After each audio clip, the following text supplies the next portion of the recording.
This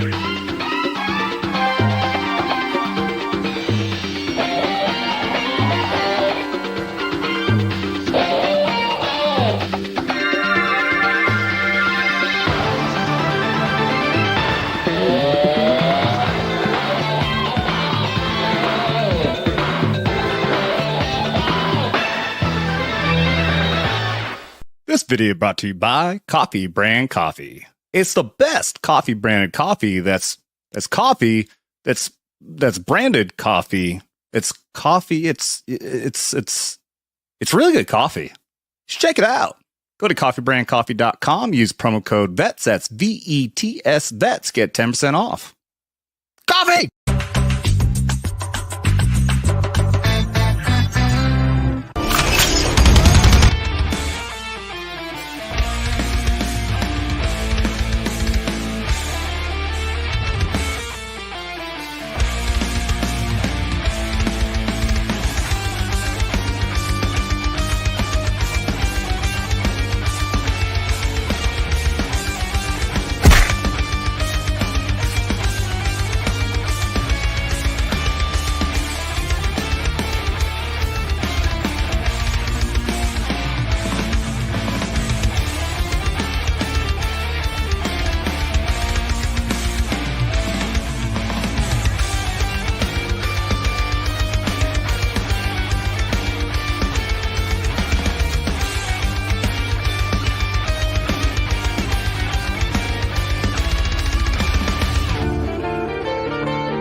Happy Saturday, everybody. Welcome to Skinemax Saturday.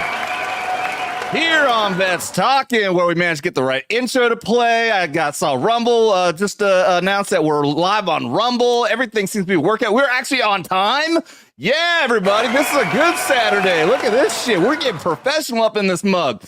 How's it going, everybody? Great to have finally Gerry's here, man. We've been trying to get Gerry on for a long ass time. How you doing, buddy? I'm doing okay. Okay. All right. Okay. Okay.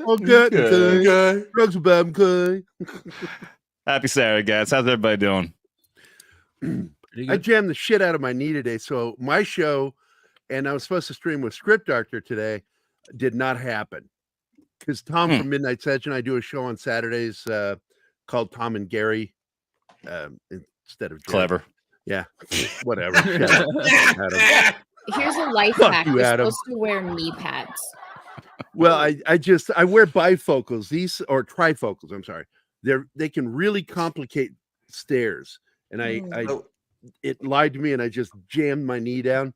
But it seems to be okay now. I rested for about 5 hours, and I was worried I wouldn't be able to do the show tonight. But boom, I'm fine. I'm here. So well, I'm glad you learned your lesson and are trying hard to stay off of your knees. Avoid stairs. I was just going to say, Gal, probably not everybody has experience with being on their knees like you do all the time. So they don't necessarily need knee pads. That's why I said, here's a life hack. I was giving out free advice from life experience. I'm sure you were. Yeah, what they all say. You're not helping your argument. I feel like I'm selling myself very well. Okay. Yeah, the chat's gonna simp over her regardless. So it's yes, they are. Devil, how you doing, man? Happy Saturday. Happy Saturday to you too. Happy to be here. I don't know. Who was I'm that? not doing that. That's all that? Ryan. Ryan's laughing at you again, man. Son of a bitch. Dude, how many streams do I have to play the laugh track when you talk? You're like going, hey guys, it's great to be here. I'm Devil made me do it now. 3 on the Twitter. It's like how many times? It's because you're the best of us, Devil. I like you that much. Did you get I don't know how I feel about that statement. Yeah. You're the best of us, Devil. Yeah. The Devil's the best of you. I do What does like that the way say he about talks, you? though. I feel a little off with that. You know, that's the Green-haired way a serial killer would get away with murder. He would just bore the cops to death. Yeah, so I killed him. They all learned from me. So yeah, I killed him, chopped him up, put him in a box, buried it. Green-haired anti-liberal, we call her Gab Marine Corps vet. Oorah. How you doing? Oorah. I am running on fumes and I'm alive and here. So, yep. thanks for being here with us, chat. And I might be a little loopy, so heads up. Making the YouTube circle there, or whatever terminology. Racket. Yeah, I caught a little bit of you over there on the full Aussie. Fun You did? show. Well, I replayed it today. Yeah. Good That was a lot job. of fun. Thank You're you. becoming a YouTube superstar. Look at you. Now That's let's right. see her crawl into her She's turtle making shell. all No, the Go ahead. rounds no. all Crawl the into your time. turtle shell. I'm not going to do it. I'm not going to do it. Army vet Ryan, dirty bucket shitter. That's right. I'm Ryan, the dirty bucket shitter. That's right. I do actually have the bucket has a Santa hat now, so it's very festive. So you're celebrating Christmas up in this motherfucker. No, it's good to be here. It just came off. Well, I was on a stream with Jesse earlier about midday, and then of course early afternoon with Devil Made Me Do It, and of course I make the rounds on YouTube. Gal. Or Filthy YouTube slut. Sorry, her and I are probably going to be picking up where we left off in the last stream. Just me kicking his ass, him being a bitch, the usual. that's true. It's always about that.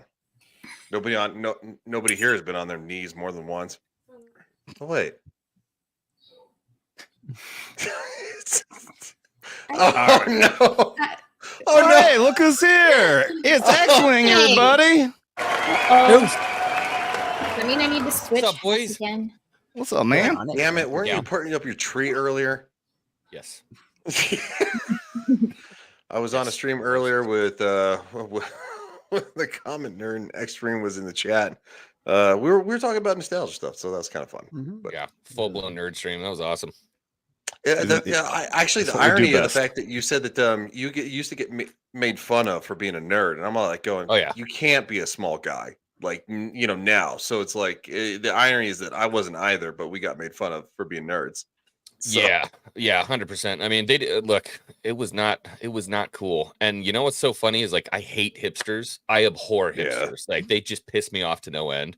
But I find myself being a hipster because I'm like, we were cool before this was cool, which is Yeah. the one thing that hipsters say all the time. So now I'm Yeah. like a fucking hipster because I'm like, You're piss a me off. hipster nerd who forges swords Yes. and herds cattle too, right? I like your hat, by the way. Oh, thanks. Pretty- It's called hair. Sweet hat. Oh God, yeah, you fucking. I would just like to state that hipsters stole that phrase from country because we were country before country was cool. Ah, that was another thing I got made fun of for. Yeah. For being country. They're like you like that? You like horses? Stupid idiot. Yeah. I grew up in I call it a town because they call it a city. It's 4 stops on the interstate. That's not a city. If there are 4 exits for one place, that's a town, and it's at most. Yeah, no, I got made fun of for that crap too. The one thing that I like about modern hipsters is the hipster hobo game played on Louder Crowder, because you can't tell a fucking difference between a modern day hipster and a fucking homeless hobo. That's Yeah, true. there was boho chic for a long time, but now there's hobo chic. It's a real thing. I hate this timeline. I do too. I just always dress like a bum. So How's With it a going, collared Jesse? shirt. Co-host with the most. Hey, man, I'm doing really good. Vets Talking crossed 12,000 subscribers yesterday. Oh, that's boys and right. girls. Yes, we did. So that was really awesome. That's exciting. We've been cranking out a bunch of content over here to keep that algorithm happy, moving everything forward. So that's really great. I crossed 460 followers on Rumble. Yeah. That was pretty cool. And yeah, I had a great time with Ryan and now Nerd Nero, or is it Nero? Nerdy Neo. Nerdy Nero. And that was a lot of fun. We were talking about just all video game stuff. It was all positive, happy, nostalgia stuff. It gives you that warm fuzzy and reminds you, even after all the BS we deal with like a modern Hollywood and shit like that, it's really nice to be able to remember why we love this stuff, why we're nerds, why we're geeks, why we're into all of this stuff. And that was definitely a lot of fun. So yeah, Excited to be here and excited to talk to Gerry, show off his comic again. It's freaking awesome. It's going to be really cool. I think the chat's going to absolutely love it when they see it. It's going to be really, really neat. So, yeah. Hell yeah. And real quick for all the Hangover gang in the chat here, if you haven't seen it, we got a new video. Me and Gal did a reaction to, what was it called? Stronger Version, the song he dropped on Friday. Already up to 1,000 views, so that one's doing pretty fucking good. Thank you very much for that, Gal. And we got another video that's going to be dropping on Friday. I still got a fucking video of me that Ryan, you and me, I still haven't dropped that fucking Chrome video. I keep forgetting about it. Oh, have you? It's like we did it like a month ago. I forgot all fucking. Yeah, it's been like a month. I do like this this chat right here from Shinotsky. It just reminds me of from Fallout, being like going, Gerry. It's the vault that had the clones of Gerry. Well, it's a joke. My sisters, I have 3 siblings that are full on Jew, and the other siblings are half Jewish. I'm the only Irish Catholic out of a family of 7 Jews, and the oldest sister, she was raised in Brooklyn, and I told how when she's talking to me, she'll say stupid shit to me like, "Now don't forget to give me a phone call, Gerry." I'm like, what are you calling me, Gerry? And so that's where that comes from, Gerry. And Nick Weiser calls me that. Nice. All the time, Gerry. And I'm gonna call you that from now on. Well, there's 2 nicknames going around. That one and Jagary. That sounds like a racism. Racism. Kind of does. Gamer words. Yeah, I won't say that. That's racist. So this is fun. I most of my friends in real life are veterans, and so, but you guys are younger vets. I usually hang out with the older vets, the guys that are grizzled, that have murdered a lot of human beings. So Adam. Whoa, love it. I don't think I'm not quite in that category. What's up, Dermy? I said Adam told people not to fuck goats. Don't give him that much credit. I would just like to I say had 2 halves of my career, dude. I love how you just hang on to one. Paul Hadouken says, "Howdy and hail all." That's right, Power Couch Nation for the win. Yes. Fuck off. Fuck all you commies. Oh, I'm sorry. You're on the wrong side of history, bitch. That's right. Pick rocks. Oh, I would like to thank Adam for distracting. Oh, and Devil for distracting from my hail pickle moment. Because y'all's were so much better. Oh, Dermy, if you got that clip, we are definitely going to play that. I still need to clip it out. I need to go get it. Get that clip. That was the Big Heil pickle. Big Heil pickle Hitler. So Shinotsky's calling me a power bottom, is what he's calling me. I told my girlfriend, I'm gay for you, and I'm a power bottom. That means I want you on the top all the time because I'm lazy. Well, I mean, I guess just for the record, the power bottom didn't get fired, but the top did. So, I mean, I'm going to bet you this kid is going to get a professional movie out of it, at least from a gay porn company. You watch. Bros 2. Are you kidding? They're gonna have fucking like some biopic where it's like he's like a civil rights activist level right? Exactly. Yeah, he was a victim of hate. What the hell did I walk into? Sex is love. Yeah. Jeremy, have you not heard that the Senate gay butt banger porno dude got Have fired? you not seen this? No, I didn't hear that he got fired. No, I did not hear that. Yeah. All I heard is Devil said that he had sex on the Senate floor. So he got shit canned in the video, and then later on the guy that filmed it got shit canned. And he's potentially facing charges too. Yeah, should. No, really? Adam, I got a boot scoot. I just wanted to pop in to say hi. Everybody was like, "You better pop on," even though you're streaming. So I just wanted to come in and say hi. And so I put something in the something in the private chat for you where I don't want you to use any other news source now except for this. This is a real website from the BBC. I just saw Wicked Virtue using this site for some news. It's called BBC Pigeon, and everything is written with a pigeon accent, basically. So I was just on an article that said, "Who dem when Dumbledore man die in the Harry Potter film?" No. It's incredible. Oh my God. I want you to get all your Holy entertainment There it news is, from yes. here from now on. Who be the Kodak Blackway police Oh. got a sack of the cocaine I was possession? just reading that. Nah, mixture of sadness, tears, music, and oh my. What the So fuck? moving forward, Yes. if you cover something, Oh my you need God. to find that article on BBC Pigeon, and you have to do it in the accent. You got it. Yep. Internet You gold, fucking my got it. friend. Internet gold. Oh my God, this is Play great. as I can't. I don't think I can do the accent. Play as the Squid Game. The challenge want compensation sake of injuries. Yeah, That's if like we the beat them, then reggae no go do us Christopher and catins. You know? That was the whitest fucking. Yeah, he sounds like I've never reggae- tried to do a seriously. Jamaican accent.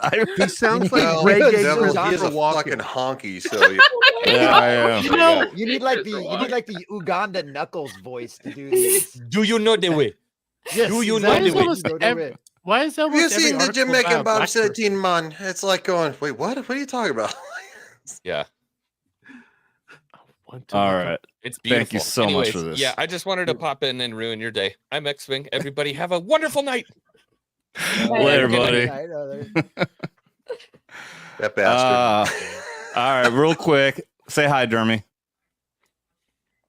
There No, you you're go. supposed to say hi, Dermy. God, No, he's got his mouth full. What a shot. cares? Yeah, I got my mouth like, full of man bits. Yeah, He's hi, our, he's our, hi, he's our just drunk hi, Hi, 3PO. Dermy. Hi. there you How do go. you like this world, Dermy? Oh, I love it. Thank you very much. I'm I don't believe back it. after a You long just said time. hi, Dermy. That's it. I got Yeah, you- Yingling Hershey. It's good How beer. is that? Ew. That It's doesn't good. seem to be on diet, Is it? Dermy. I'm not on my fucking diet right now. of the year because Chocolate flavored beer? Is that what you're looking you at? Fat piece Yeah, of Dude. it actually shit. it actually tastes good. I've had a lot of Oh, good I- chocolate flavored beer, and I was really surprised that Yingling is as good as it is. You It is drink good. that Yeah, like it's not a as woman. disgusting as like Adam's freaking pumpkin spice beer. I mean, Pumpkin spice, double peanut butter chocolate milk stout. Yeah. Oh, I love it all, dude. Fucking I mean, delicious. I ran out of my Free State, which is a Kansas beer. Mm. So All right. that's pretty damn good. All Are right, you moving guys on to having a the gay to the off, or, like, guest, what's going on here? Yes. I win. Mr. Gerry, the party This is a pooper. Charlie Foxtrot show right now, man. I tell you. Clusterfuck as a motherfucker. Dude, yeah, former army medic, comic book artist. How you doing, man? Long I'm time doing no okay. see. How you doing? I'm doing good. I'm doing good. Why don't you go ahead and tell us a little about yourself and your comic book? Well, I work for Dale Dye. He's a famous Marine that works in Hollywood. You really gonna hang on to that accent the whole time? Fuck you. I'm going to do whatever I want. Right? You're not the Tell him boss to of fuck me. himself. Fuck you, Adam. No, I've been doing the art thing for a long time, since the 80s, and I was mid-career technically. I started working at 22, and I was coming up on 26. I was an artist for a magazine, a national magazine, and I was their lead artist, making good money. But I was so unhappy, and I just like, fuck it, I'm gonna go join the army. And because I got one of those letters that said I was no longer eligible for selective services. And I was like, I was bereft. I was depressed. I'm like, what? I figured I'd get drafted. A war would break out. Every member of my family has been drafted except me. So I'm like, I guess I'm going to join. And it was like one of those Stripes moments. One of my best friends goes, you're too old. You're like 26. You're damn near 30. I'm like, I'm not 30. I'm in great shape. I play pro balls because I played for farm league baseball. I was athletic. So I'm like, fuck it, I'm going to go. So I quit my job. My publishers will tell you to this day, they've never understood why I did that. But I needed it. I needed the army to kick my ass and change me a little bit because I wasn't happy with who I was. And got there and I tried to hide that I was an artist. And there's this one black kid that like walked up to me one day. His name was Chandler. His last name, I don't know what his first name was. He walked up to me and he goes, Batman. And I'm like, because I was already working for comic books too. And I was like, freaked out that he said that to me. And I'm like, I didn't want anybody to know what I did because I knew I'd get fucked with. So I looked at him and, what do you mean by that? He goes, you look like Michael Keaton, Batman, like that. And I'm like, you're trying to say I have lips like Michael Keaton? Why are you looking at my lips? The fuck is wrong with you? And for like months, because I went through basic and AIT with this guy. And finally, the last day of AIT, I called him over because I was squad leader. And he was in my squad. And I called him over. And it was like one of my happiest moments in the Army. Here we are. We're about to leave. I'll never see this guy again. I called him over and he stood up. And I'm a giant guy. I'm 6'3". And I looked down at him and he says, yes. And I went, I want you to tell your friends about me. His eyes lit up and he goes, who are you? And I went, I'm Batman. And I picked him up by the lapels of his Class A uniform and I threw him. And he took off. The last image I had of him was him running away, pointing back at me, going, he's Batman. He's Batman. Never saw him again. Never heard from him again. That was a great memory. But I left the military to raise my kid because I married a female soldier, not just a soldier. You got to be careful saying that. I married a soldier. Yeah, especially nowadays. You know, they go, oh, how progressive of you. No. Don't ask, don't tell. So I married this female medic and we had a kid. She didn't want a kid. So a determination was made that she would continue active duty and I would go into the reserves in, IRR, like Robin Williams, RR. And I continued raising my kid. And, but as time went by, I regretted not staying in the military, but I had another kid. And once again, I raised her all by myself and I couldn't go back active duty because, you can't retain custody when you're active. If you didn't know that, if you're a single parent, you can't. So it messed me up. And so I just continued pushing the medical field until the art career took off. And I'd been working for comics since the 80s and magazines. And then I worked as an ad agency artist, which was fun. I did a lot of artwork for Rockwell International and several other major clients. But in 2008, the economy took a big old dump, right? Remember that shit? Went into recession. That was right before I got out. Good timing on my part. One of the most, I'm trying to think of the best way of phrasing this. One of the clearest ways of determining if you're in a down economy is if the creatives are the first to go. And every company was letting creatives go. I lost my job. And I was in my 40s, late 40s, in fact, and I lost my job. And I'm like, oh, shit, this is bad. This is a rough time to be changing your career. But luckily, a fellow Marine and Army veteran, because he was one of those dual service guys, and a buddy of mine, we had opened a company together, ran a company with Dale Dye, John M. Del Vecchio, New York Times bestselling author of The 13th Valley, one of the greatest Vietnam War books ever written. We all teamed up and made a company called Charlie Foxtrot Entertainment. And we created one graphic novel. I created one graphic novel, code word Geronimo, under that. And we were supposed to shoot a film and didn't work. The company folded. Made me mad because I wanted to win an award and have somebody have to give it to me and say, and now winner is Charlie Foxtrot Entertainment, because every veteran in the world would be laughing, going, that's clusterfuck entertainment. Ah! But it wasn't meant to be. We're still all friends. And I still work for Dale Dye. I'm his lead artist. And it's the closest thing to a job I've had. And I've been with him for 20 years. But I like doing independent graphic novels. And I was forced, after losing my job, to do freelance because nobody's going to hire a 50-year-old graphic artist, when they can get somebody right out of college for half the pay that knows how to do pretty much everything I know how to do, just doesn't have the years experience. They don't care. So my career was over and I had to figure out what to do. And graphic novels is the way to go. I don't want to do comics. I never have, because who wants a 30-day turnaround on a book? That shit's crazy. And I'm too old for that shit. And I'm also intolerant of people. People who know me personally know I'm a dick, and I am intolerant of stupidity. And in publishing and in film, because I work in both industries, there's a lot of stupid people, just a plethora of stupid people. Well, and it's gotten even worse. Isn't that great? Oh my God, dude. And I'm cautious opening my mouth around people because even though they've tried to cancel me twice and failed because I don't care, you can't cancel somebody who doesn't give a shit. Yeah. That's the way we all need to be now. Is that I got attacked by a bunch of Zack Snyder fans, and I don't care. I still like Zack Snyder. I just didn't like what he did with a friend of mine, and people tried to cancel me because I said, "Hey, you know," I made a comment about his daughter committing suicide, and I said, "Well, it's pretty common for kids that were raised in households of anarchists, people who lived like he did. He was religiously anarchist."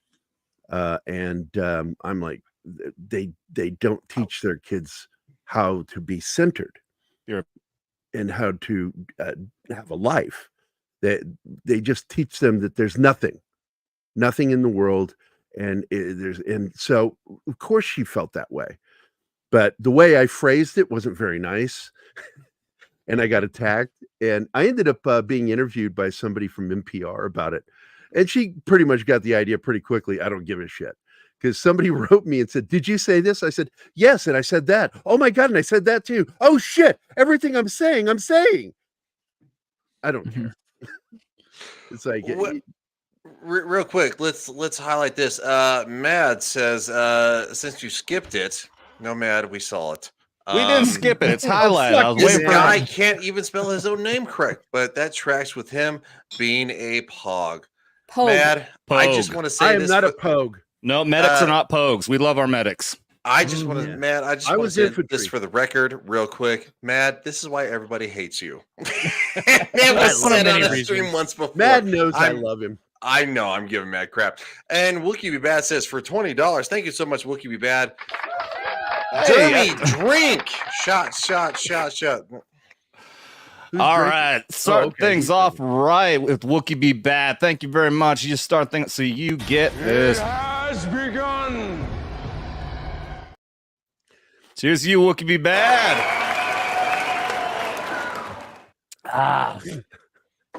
Yeah, Matt is very impatient. He's pulled that shit before. Matt can wait. Well, yeah, that's why everybody hates him. Because 10 years ago, I started Vindicated. Nobody asked you, woman. You're last of the fucking line. Like the gay guys before you. You know, our guest she still has a dick. Our guest was talking. It's okay. I don't know. You started, dude. You started. Not you, Gary.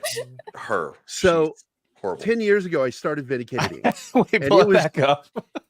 It was. I hate Gary for having a small penis and not knowing how to give head. That's half of that is true. Yeah, it's up to you to figure out which half. So, I basically had this great book idea in my head. I wanted to do it, but I ran into some issues because, like I said, my career had ended one way, and I had to start doing it the other way. And so I had to struggle raising a kid by myself to pay the bills, and I had to put Vindicated on the back burner to come back to it to finish it on another day.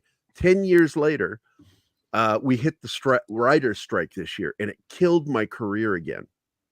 And there's nothing like going 6 months without a paycheck. And I'm like, what the hell am I going to do? I'm, living on fumes, and I'm like, gotta do something. And I'm like, now's the time, pull the trigger. And I went, oh, that's a good idea, Gary. Why don't you do that? And I did. So that's when I launched the campaign to start doing this book again. I want to finish it. I've got 91 pages already done. The entire book will be 155 pages long. And 22 of those will be a flashback sequence drawn by another fellow veteran, Richard Bonk, who is a DC Marvel comic artist friend of mine. We've worked together on multiple projects previously. I love his work. He's doing the flashback, and because it's a flashback, it doesn't have to be drawn like me, like my style.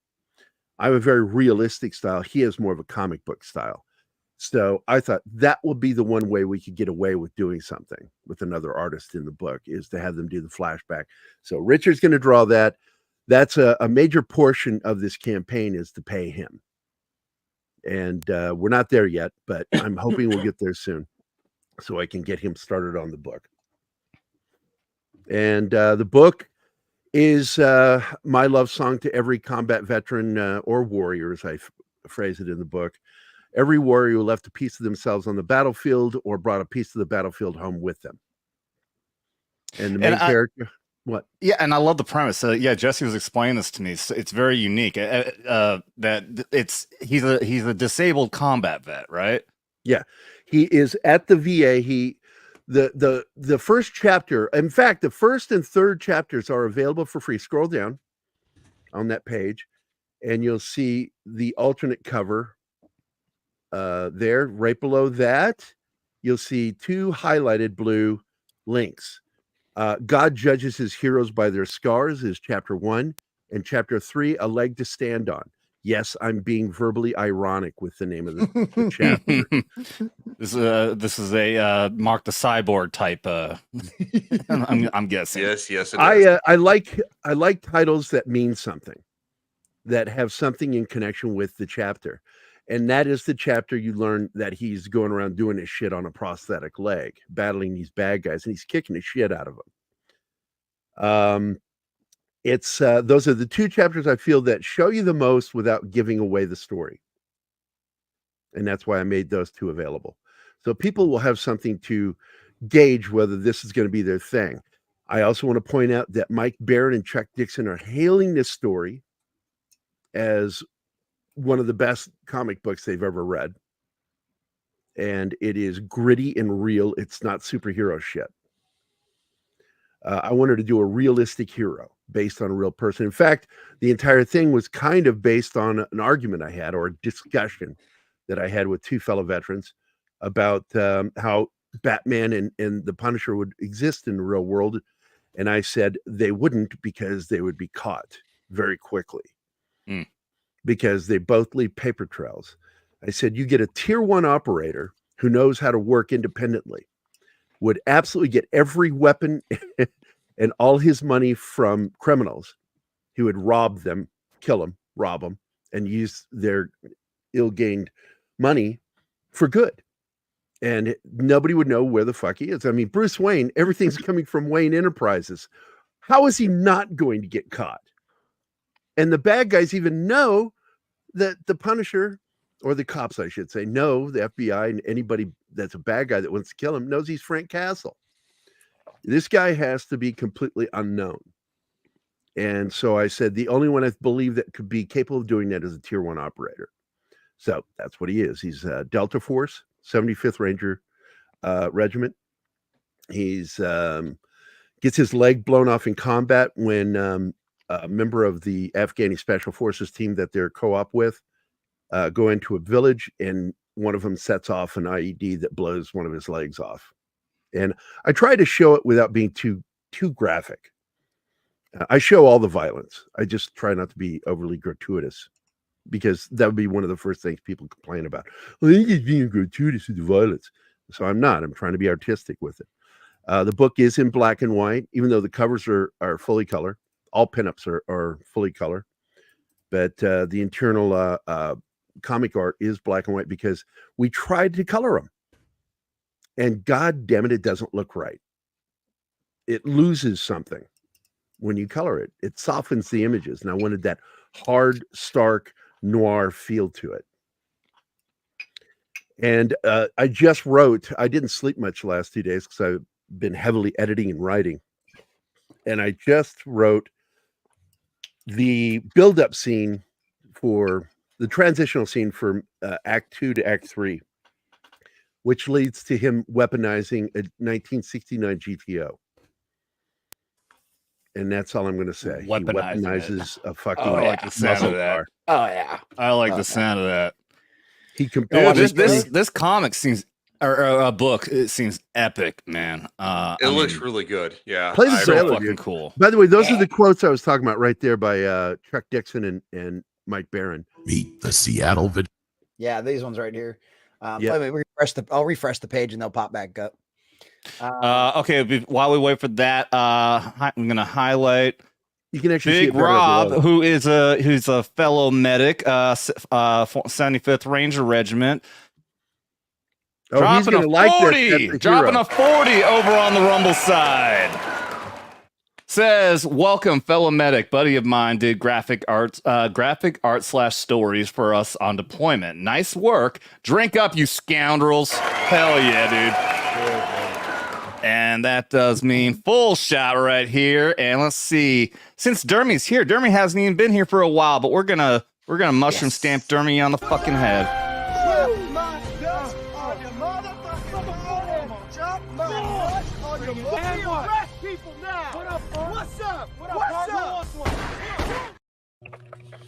Cheers to you, Big Rob. That's right. By the way, That's I have that clip of Gal hailing the pickles. Yes. Let's play that real quick. Impatient much, Dermy? Are you impatient for it to be seen?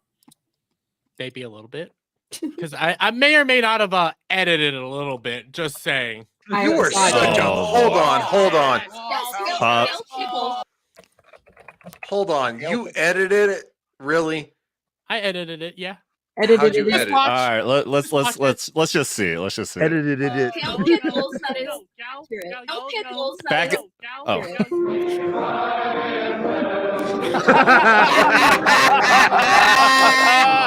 Oh my God. Zikael.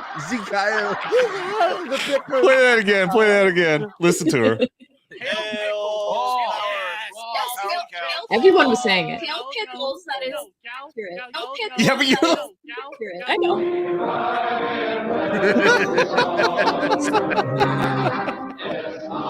Yeah. You did. She argued with me. She's like, "Well, what did I do? I didn't do that. I did the. No, you said. Oh, good. No. Oh, Big pickle Hitler. didn't know that I did it because I talk with my hands all the time and we were arguing. So I didn't. You said hail pickle while giving the salute. The pickle nation Zig pickle Hitler. What woman? What are you doing? What are you doing? Do you just like? Do you see the barrier and you run headfirst into it? Is it because they put a cherry crayon on it? I don't like cherry. Green apples. I loved how I just had a YouTube Yahtzee music and I found something that worked. That was really good, dude. That was really good. All right. Back to the book. Let's check out this trailer. Yes, indeed. All right, let's see. It's getting low res for some reason. It should be okay as soon as we start playing it. Yeah, we should be okay. Yeah, we're 1080. For some reason, it's blurring. It bugs me. Well, it has the buffer. The Seattle Vigilante. Like so many comic heroes, this warrior hides his identity. But his identity isn't the only secret he has to keep. After grievous wounds received during combat, Tier 1 operator John Russell begins to recover and comes to terms with his new reality of being an amputee. And as he learns how to use his new prosthetic limb, he finds himself caught up in the bureaucratic red tape that too many wounded veterans experience, the exhausting medboard process. Out of sheer frustration, John takes it out on the criminal scum of the city. But when reality kicks in, John realizes he started something that's having an impact on the greater world around him, and thus has to reevaluate his motives. And moreover, just how far is John willing to go to finish this war he's declared against the criminals in Seattle? And will he even survive? From the creator of IDW's award-winning graphic novel Code Word Geronimo comes a new story about a different kind of warrior, Vindicated, Inc., the first of its kind disabled veteran action hero comic. The Vindicated, Inc. graphic novel crowdfunding campaign on fundmycomic.com is provided in the description of this video. We hope you become a contributor. Please share this link. Thank you. Hell yeah. Well, I'm so grateful to Tom for doing that from Midnight's Edge. I was about to ask, is that Tom? Yeah, it's Tom. Yes, Originally, yes, it is. Dale Dye was scheduled to do this, the voiceover, and he got sick as shit. He got one of the recent bugs, and lost his voice. So Tom jumped in, just offered to do it. And I'm like, thank you, dude. Thank you. Because I didn't know what it's going to do. Because I didn't want to do the voiceover because it's weird. It's weird touting your own book. I feel weird doing that. But anyway, Tom did it. And there's a photo of my daughter and me. She is I was drawing Vindicated. That's a drawing of Vindicated. And my little girl's giving me the side eye. She's the reason why I do so much, because I love doing creation. She's an artist. All my kids, all three of my children are artists. And she is just so different from me because I'm an illustrator. She, on the other hand, is actually doing like art. Everything is symbolic, and I just love it. Nice. And my two sons are illustrators like me, sculptors and writers. So, but I also shared a screen because I wanted to show you something.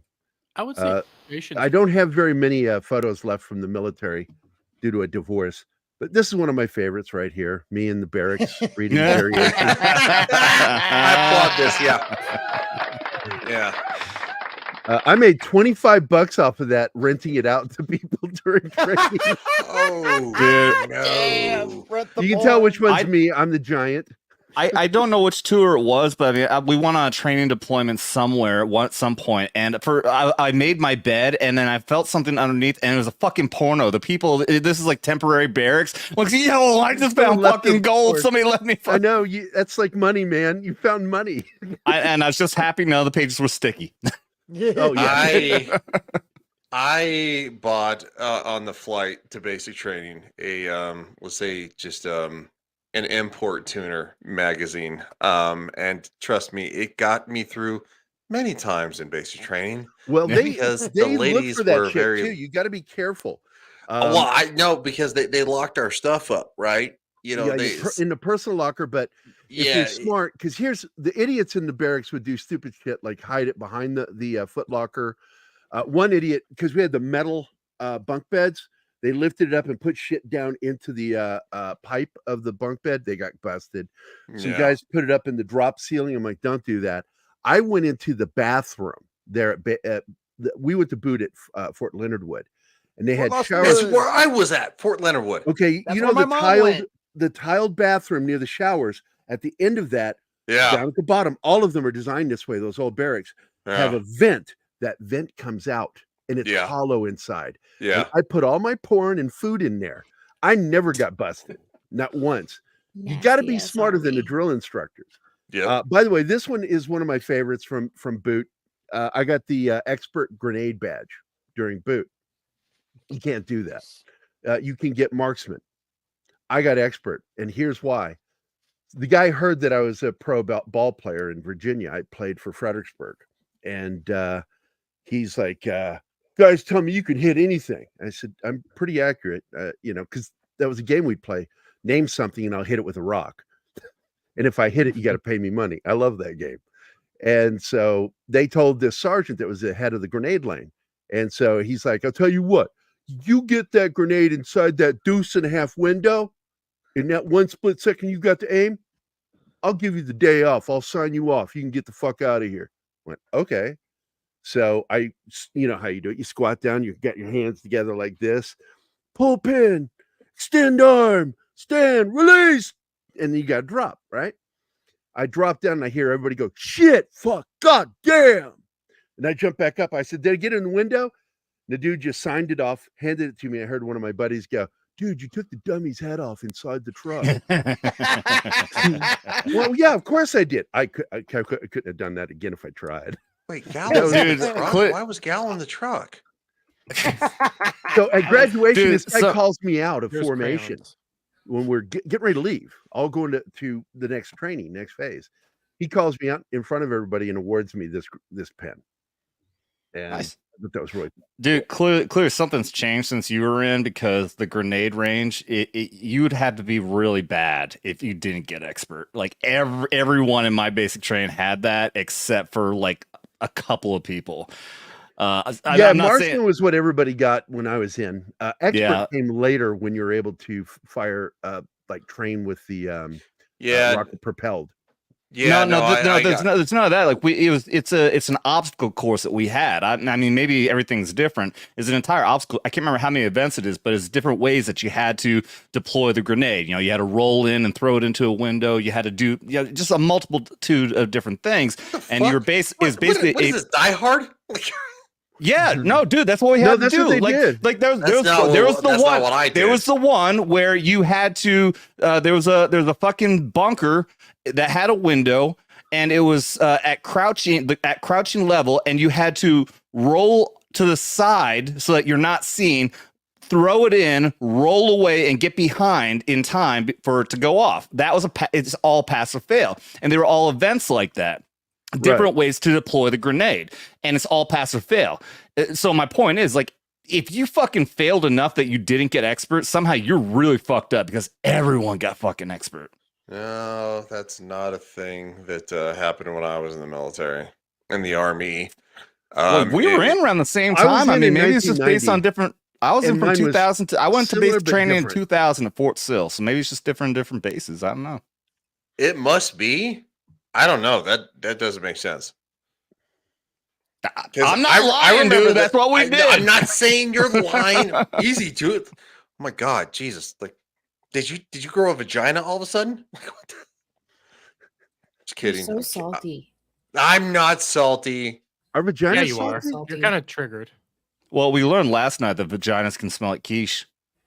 Yes, we did learn that last night. So you do remember some things. I remember that. I just don't remember I don't remember fucking Devil Stream at 5 o'clock in the morning.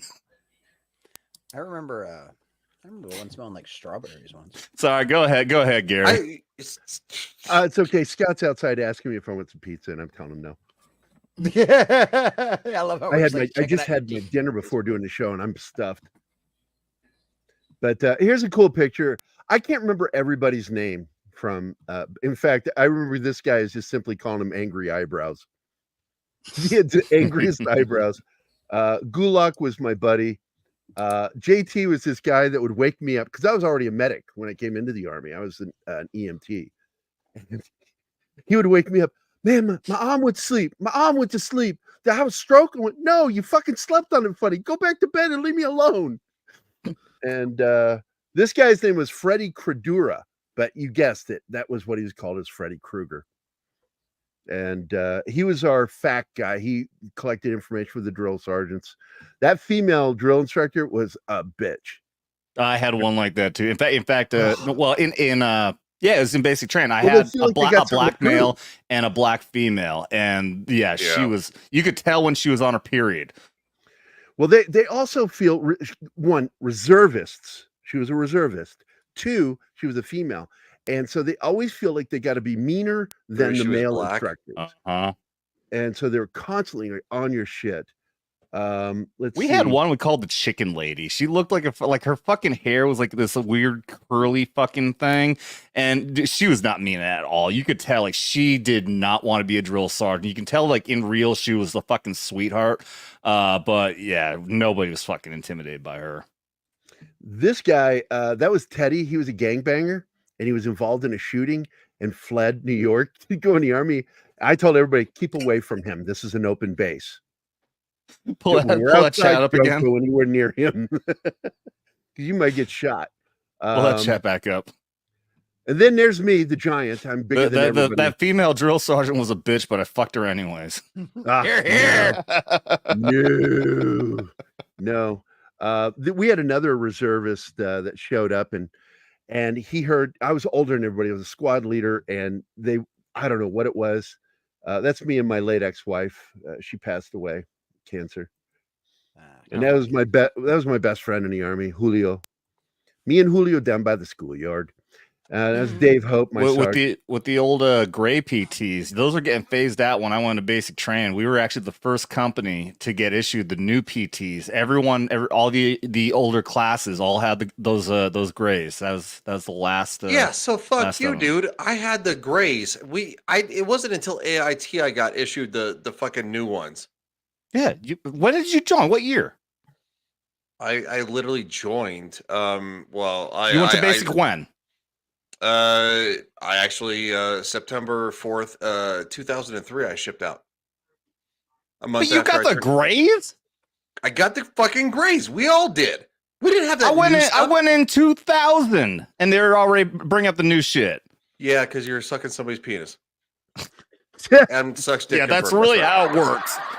That's how it works. I don't know. I'm just saying, dude. I got photos. Do you got photos? I got photos of the gray PTs, bitch. I'm not saying you're lying. I'm saying that's fucking weird. I don't understand why. I'm fucking with you, motherfucker. Ryan, can you rethink what you just asked him? How's he gonna have photos of something when they were phased out? Like, how do you take a photo of something that's getting phased? Bye, Gail. I kid. No. In all honesty, it's probably because Fort Leonard Wood is known as Fort Lost in the Woods, and You're apparently years behind. Yeah. It was so no, when Gerry said about talking about Fort Leonard Wood and how the barracks are all the same. Yeah, they're literally built all the fucking same. It's like mirror images of the same building. Duplicated. Like, and you'll have like they're probably still issuing out those same fucking green Class A's you're looking at right there. Well, I noticed that, like, when I went by Fort Leonard Wood the last time, which was about a year ago, they phased out some of these barracks. They're still there physically. They're just not being used. Yeah. I was with Bravo 410 for basic. And by the way, I love this photo. Delta 795. These were your typical guys that I served with. And I want you to look at their arms compared to mine. I had 18-inch arms. I was huge, dude. I was like, God damn, I'm a big dude.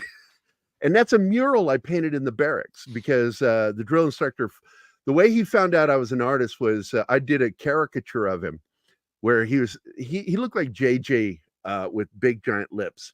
And his favorite thing to say, I'm going to boomerang your ass. And he was a scrawny black dude and he had these giant lips. And when he ran jogging, his lips would move, but his teeth would be stable. And it just looked really weird. You could see his teeth not moving. Yeah, I picture it being like Terrell Suggs. It was crazy. So I did this caricature of him. It was funny as hell. And it got passed around the barracks. I got back from getting my hair cut over at the Mini PX. And somebody goes, yo, Kissell, man, Drill Sergeant got your artwork. I went, fuck you. He did not. And then I hear, Private Kiss or Echo. He goes, Echo. Everybody goes, Echo. He goes, Private Kissell, report. And my ass clenched so tight. I'm like, oh, fuck. He's got the artwork I did. So I show up. He says, shut the door behind you. And I went, oh, he's going to kick my ass. Because that's what he did the last time. Because he beat the shit out of a guy in our squad. And just a week before. And had him shut the door. And eventually you hear the furniture being slid around as he's running into it. But I go in there and he goes, you do portraits? And I went, yeah. And he goes, can you draw children? Like, yes. And we became friends. And I did portraits of his kids. And but it led to a fucked up dream one night. I was dreaming and he was standing over me. I'm fucking my girlfriend. And he's yelling, you're not doing it right. Get off her. Let me show you. And he gets in and he starts fucking my girlfriend and makes me stand at parade rest. What? And I woke up from that dream. I shit you not. I woke up going, oh, fuck. What was that about? What the fuck? So I'm with the two Joneses. The guy on the right's Jones. And I'm sorry, the other guy to the left is one of my other best friends in the Army, Julian Fuller. And that's the mural I did. And the drill sergeant had me do that mural to cheer everybody up. Remember Your Soldier was the name of the painting. And it took me about 2 days to paint it. And it's still there in the barracks, I was told. Nice. Yeah, I'll pull it back up real quick. So when I was in basic, I was in a platoon. We were called the Warlords, and there was an amazing fucking mural on the wall. This fucking amazing. Like, it was a Warlord. Somebody had painted this fucking awesome mural, and I always wondered, now coming up on 24 fucking years, where that came from. And now it makes sense. Somebody in basic training had artistic ability and painted it like you did. I've got a picture of it. I'm gonna have to pull that up sometime. That's really cool. 24 fucking years. I kind of suspected that, but now you're kind of confirming it. Where's that? Here you go. Oi, Gerry. Yeah, I've seen it. It's good stuff. I like the artwork. So he's not talking about Hunter Biden. No, Death Raider is a graphic novel over on Indiegogo. It's actually pretty interesting. I love this picture because Julio had called his mom, and I went and took a photo of him. And I said, "Hey, Julio, who are you talking to?" He says, "I'm talking to my mom." I said, "Then get your hand off your dick."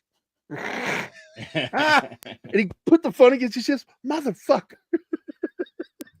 Because he had his hands out his pants. He always had his hands out his pants.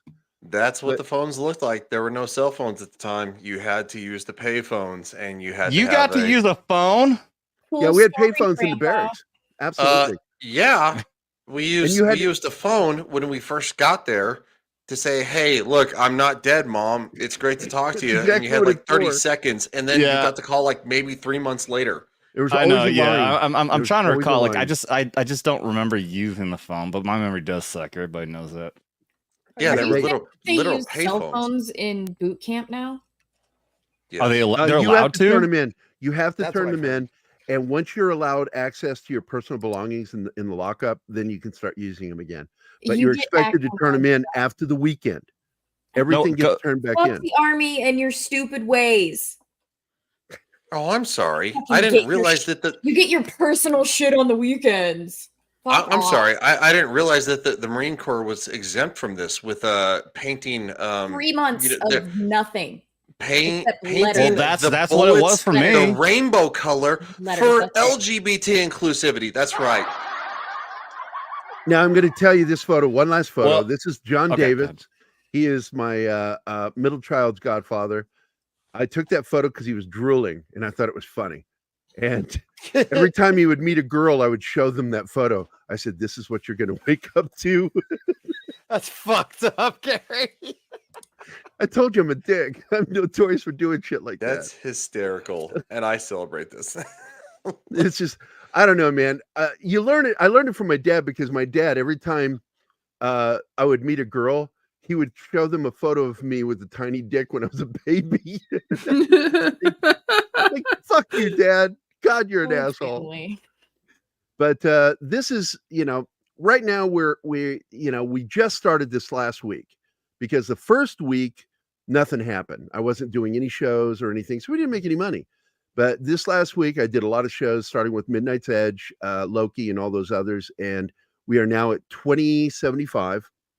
Currently with 42 contributions.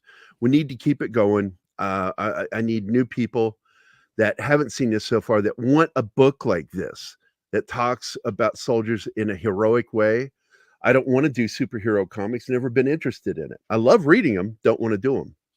I want to tell stories about more realistic, grounded heroes based on real groups of people, specifically those in the military. They're always going to be the heroes in my books. I will have bad guys from the military as well as law enforcement. And in fact, we have a corrupt SWAT commander in this story, and he will meet his end in the second book. It is Spoilers. Fucking cool. Fuck, I don't care about spoilers. People just want to know what's going to happen. So we got this cop, and it leads to one of those. And how you get there. It's that classic John Woo moment where they've got the guns aimed at each other and they've emptied them. There's no clicking. Once it's you've emptied an automatic pistol, it's empty. It just locks open. There's no clicking. I hate that in movies. And they're standing there with these weapons locked open, and so the SWAT commander doesn't think like a warrior. What he thinks is, oh, he who loads the weapon first, doing a mag drop, wins this fight. He goes to do a mag dump. And John, our hero, just throws his weapon like a tomahawk and kills him. Nice. That is great. Dinks in his forehead. It sticks in his fucking forehead when he throws the gun at him and kills him. Oh, I love that. And people are like, your violence is so brutal. I said, yeah, but it's very real and probably what he would do in that given situation. And it's what military fuckers want to see. That's in fact, one of yeah. the first killings that you see in the third book, I use industrial military tomahawk. Nice. And he hits because he's trying to be quiet, and I don't want to say what's happening. I don't want to tell you what's happening or where it takes place, but it's a really cool scene. And a security guard on top, armed security guard, is standing up there, and he just happens to sort of look up all of a sudden. There's this guy above him coming down at him. And he's like, and he says, is that a person? To the other cop or the other guard next to him. And he says that. And next thing you know, a tomahawk just drops into the ground dead. And the other guy turns and he gets popped. And I don't want to tell what happens from there because there's a lot of fucking violence in that scene. Yeah, no, I love this. I love this comment from Mr. Self-Destruct. He's like, pull it up. It's just it reminds me of it reminds me. It's just really funny. Yeah, it's a good time. So this is a funny moment too, because he is fucking with this gangbanger, and I agreed that I wanted to name him Gary, Gary, because I hate that fucking name. And people keep going, why don't you spell your name that way? Because I'm like, that's a gay way to spell Gary. I like the way my name is spelled. So this guy is a biker who has a predilection for underage girls. And so the chances of him getting out of this field interrogation is very unlikely. Yeah. But it leads to a great moment where John says, it's between you and that gun that's laying on the floor in front of him. He's now unbound. He's untied. He says, you get the gun. It's already got a round in the pipe. I ain't going to lie to you. And my knife. On 3, go. And he dives for it, and he just throws the knife, and it hits right above his collarbone. And it goes into the subclavian artery. And he goes, oh, Gary, just not your fucking day. Locks his arm up. And then he's like, this is the dark humor I have in there. I love that because you're a medic. You're like, you can specifically name the fucking exact name of the artery. Like, what, all the rest of us like, what the fuck did he just say? Yeah. So he tells him, he says, oh man, that knife just went into your subclavian artery. That means you're going to probably bleed out here, even with the knife in there, in 6 minutes and be dead within 20, because that's the average it takes for the heart to stop, is 20 minutes with an open wound like that. But then he says, unless I do this, and he reaches and he grabs the knife and pulls it out and it sprays blood. And he goes, now you're down to 3 minutes. You better give me that information if you want to survive this night, buddy. And then the next thing you see is he gives him the information, and then it cuts away to him exiting the building. He exfils and goes out into the van and meets with Bill, his tech guy that's been running the drone, watching all the bad guys coming in trying to kill him. Because the bikers have hired mercs to stop him. And it's not helping him. He's killing them all. And he sits down and he just pretty much alludes to the fact that, yeah, I bled out. I let him die. He was not going to let that guy live. But he got the information he needed to find this kidnapped girl. And this is the transition of the story where it goes from him going after major drug dealers and drug manufacturing to focusing on human trafficking. Because he finds out that's one of the other things they're involved with. When he does when he rescues a girl, he finds a series of computers that are tied together, a network. And he puts a thumb drive in and downloads all he can fit onto this one thumb drive, 1 terabyte. Takes it back, and Bill breaks into it, finds out what it was, that it's a list of human trafficking people and places. And he's like, holy shit. This changes everything. And that's the thing that just keeps happening. Like he starts this out because he's angry because of the med board process, which is a fucking nightmare. And people don't understand how frustrating it is. And the Army does this shit on purpose. And it bugs me about the Department of Defense that they do this to their personnel, that they make life a living hell for them. And they know it's a living hell for them. And they just don't care. And these guys get trapped in this, and they're in a limbo with their career. And he's got a new leg. He's able to walk. He can run on one version of it. I don't do that in the book. In the book, there's only one prosthetic leg. I wanted to simplify things. Anybody that's going to try to correct me later, just realize I'm aware of that there should be 3 different types of legs he uses. But it's complicated for the story, and I want to simplify it so it's one leg in the book. And he Did can John walk. Russell kill Epstein? What's that? John Russell didn't kill Epstein, did he? Those are spoilers left best to the bad. Spoilers. Spoilers. And I had a buddy of mine that was by the book. he was with Buy the the book to 72nd. find out. That's right. I had a buddy of mine that was with the 72nd Stryker Brigade. Okay, and he got really frustrated with my writing, and he kept going, "You need to let me write. I'm the real writer." And I'm like, "You're talking to the wrong guy. I know I'm a professional writer. You're not. You think you can write better than me." And I said this to him. I finally told him, I said, "The problem with you is you don't understand the character, and two, you write like a sit rep. You don't understand how to tell a story." And I did. I actually said that to him, and our friendship ended because of this shit. But he said, "I want to write this character because you keep having him saying, quote unquote, goofy shit." And I said, and he says, "No soldier would say that." I said, "Number one, this character isn't me, but the way he thinks is me. The way he says things is me, because it's my voice. When John's talking, that's me talking. And I say goofy shit all the fucking time. And that's why you will never write this character, because you don't understand me or the character." And so our relationship ended. I hate that stuff, but it happens. And but I do throw a nod to him also, because he suffered from severe PTSD, and he also had a TBI, multiple IEDs and RPG strikes on his Stryker, caused him to have just real physical problems with his brain. And he would end up on the ledge sometimes, and I'm the one who would talk him down. I don't know who does it now, but I talked him down at least 3 times. That he was just like in a rage, and I've had a way of calming him down, but not anymore because our friendship ended. But I throw that kind of stuff in there. There's so many real people in my stories. Bill, the tech guy, and this is my grandfather. He's based on my grandfather, who shook from the trauma he had in combat till the day he died.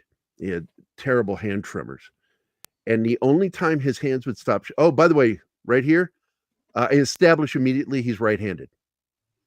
Right, you can see that, right? He's going back down the stairs. He's backing down the stairs, so he can maintain his aim.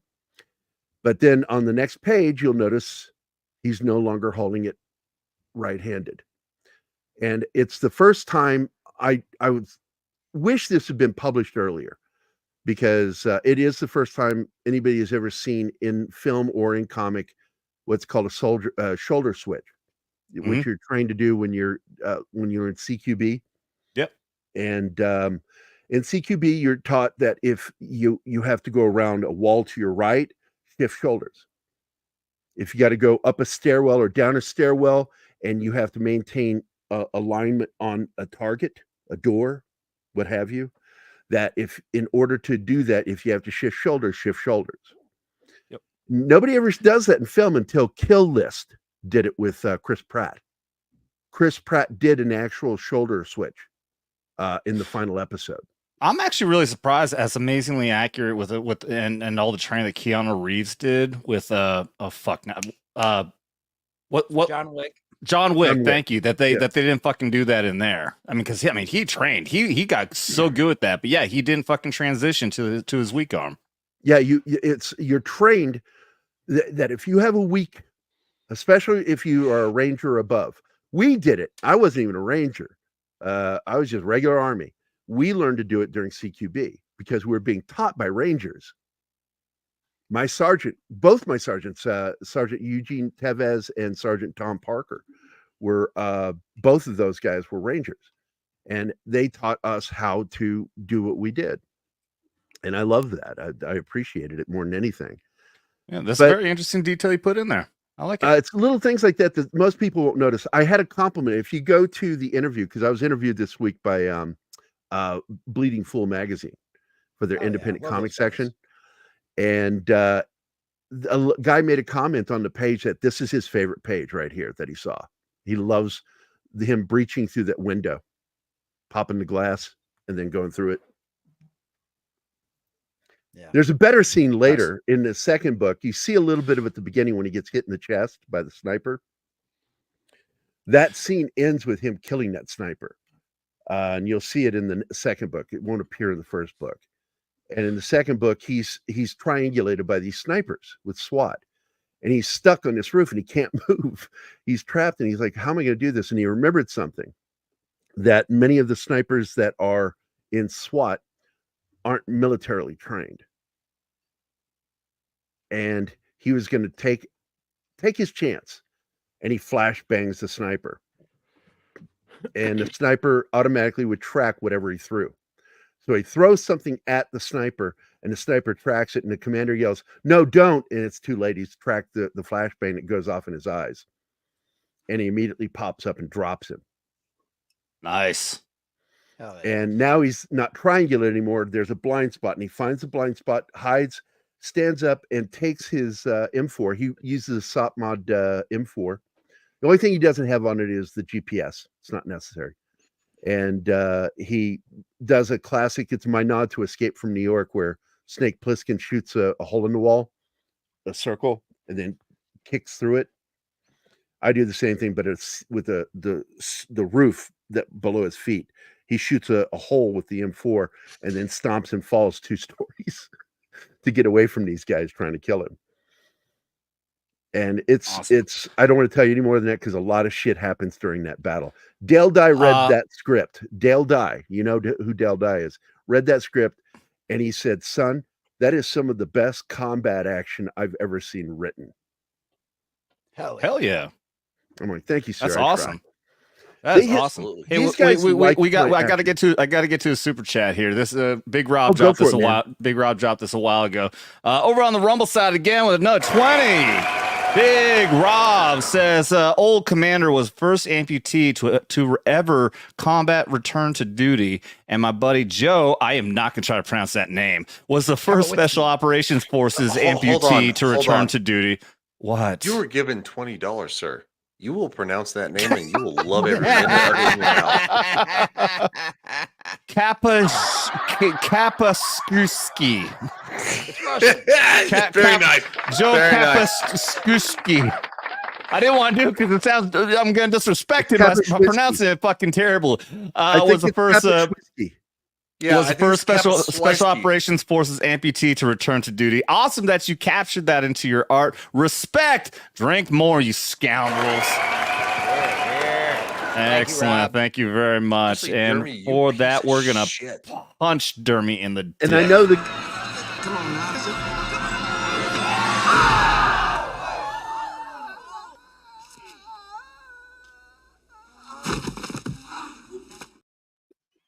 Take that, Dermy, and cheers to you, Big Rob. That's right. I celebrate that message. That's a dick punch, man. Hell yeah. We need a good. My girlfriend laughs. Look, when Dermy doesn't even fucking react anymore. He's just like, Dermy, wake up. Put on a little bit of makeup. What the fuck? Dermy's had a lot to drink. He's playing his fucking games. I'm making I've been editing a video for tomorrow. Oh, you're such a fucking homo. I swear to God, I thought you were asleep and I was gonna beat you. No, I've been editing a video. Are you in the same room with him? No, that's yeah, they're a couple. They're a couple. Yeah, they're a couple. No, I'm her gay best friend. Okay, get it right. They live together. She's your beard. Yes. He wishes. We're not gonna deny it. We bought booty shorts together. Yes, we did. Oh, they did. One of the last things I did in the reserves was I got to work the VA in Seattle. And one, I was shocked at how many special forces guys were transgender, transvestites. I was really shocked. Not like insulted or anything like that, but it surprised me. But I love working at the VA, and that's why Seattle and the VA there in Seattle are subjects within my book, because one, I worked at that VA, and two, I loved that city back before shitheads ran it. Yeah, I got family lives up there. I remember going to Seattle and seeing the Space Needle and the amusement park there and everything when I was a young kid. And now I went there and visited for Thanksgiving last year, and holy fuck! I mean, we drove down there one time, and the fucking filth in that city is amazing. It's to see the fucking difference is incredible. A piece of shit. It is so bad. It is so fucking. I mean, that's where fucking CHOP happened. I mean, they fucking actually managed to annex an entire fucking block of the city. Serious question, real quick. Yes, you are. Is there a real life? Fuck off. Isn't there a real life like Seattle superhero. It was a UFC fighter that decided to start taking on like criminals or something like that. Yeah, there was a few Thought of that them. was There ended up being like a little group of them that were like. Yeah, there's a patrolling documentary stuff like about that. the real life superhero guys. It was a ranger. It was a group of rangers, is what it was. Hold on. Open up my page again. It's on there. On here? Scroll up. There's a newspaper up, not down. Right there. That Right newspaper.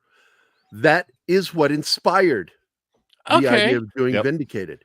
Yep. Because I wanted to, I love that story with these guys. And there's the medic here on YouTube that talked about the story and what happened in that when they took this gang on directly.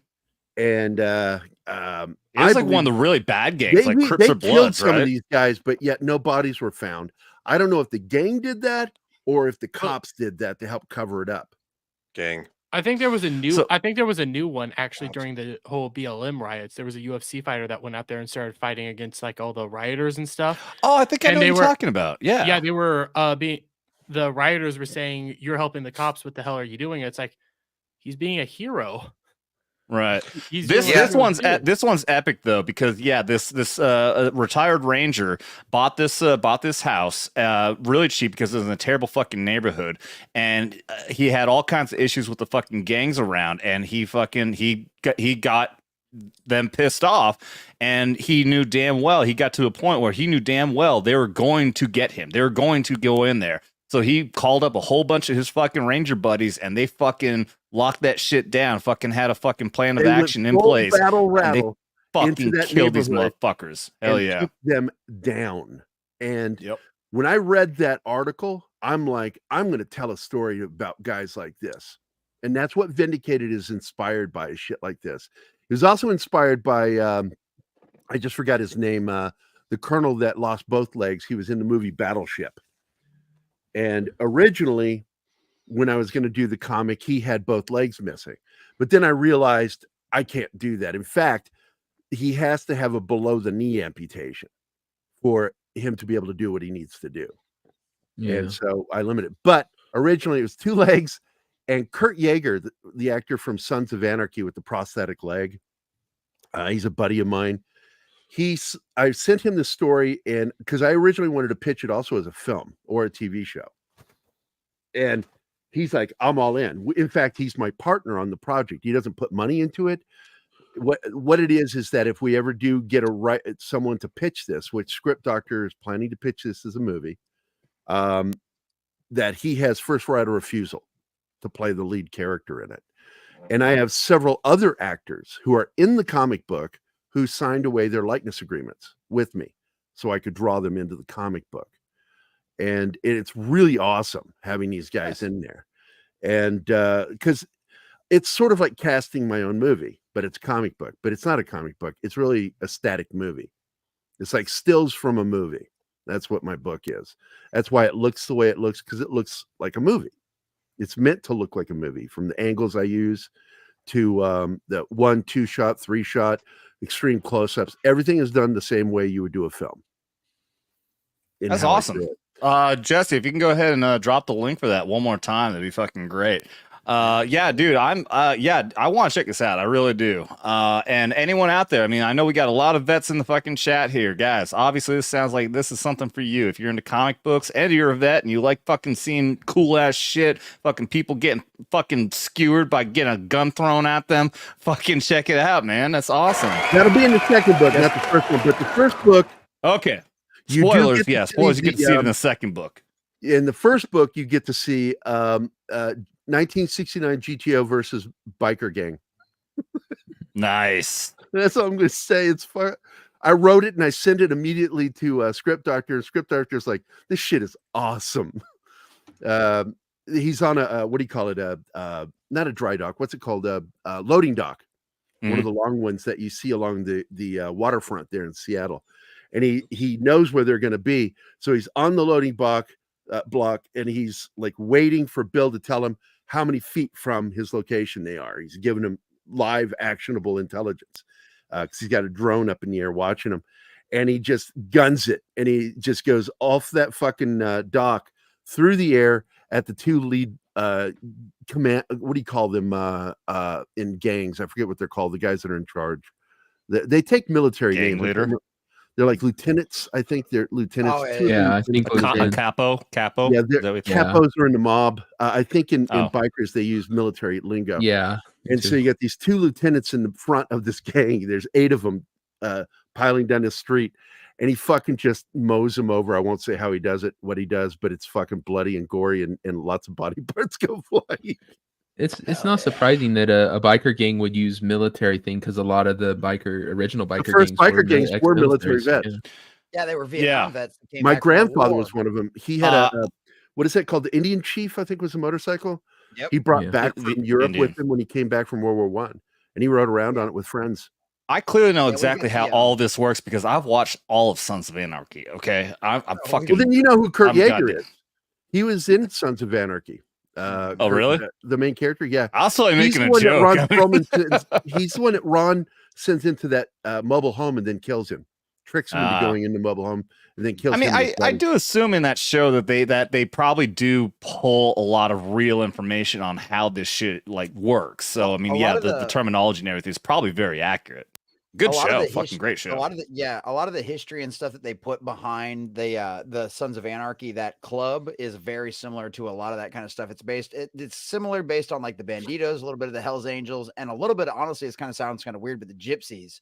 Because the Well, there's Gypsies were that one of the gang from back earliest- east that we dealt with. I forget their name. We were terrified Sons of them.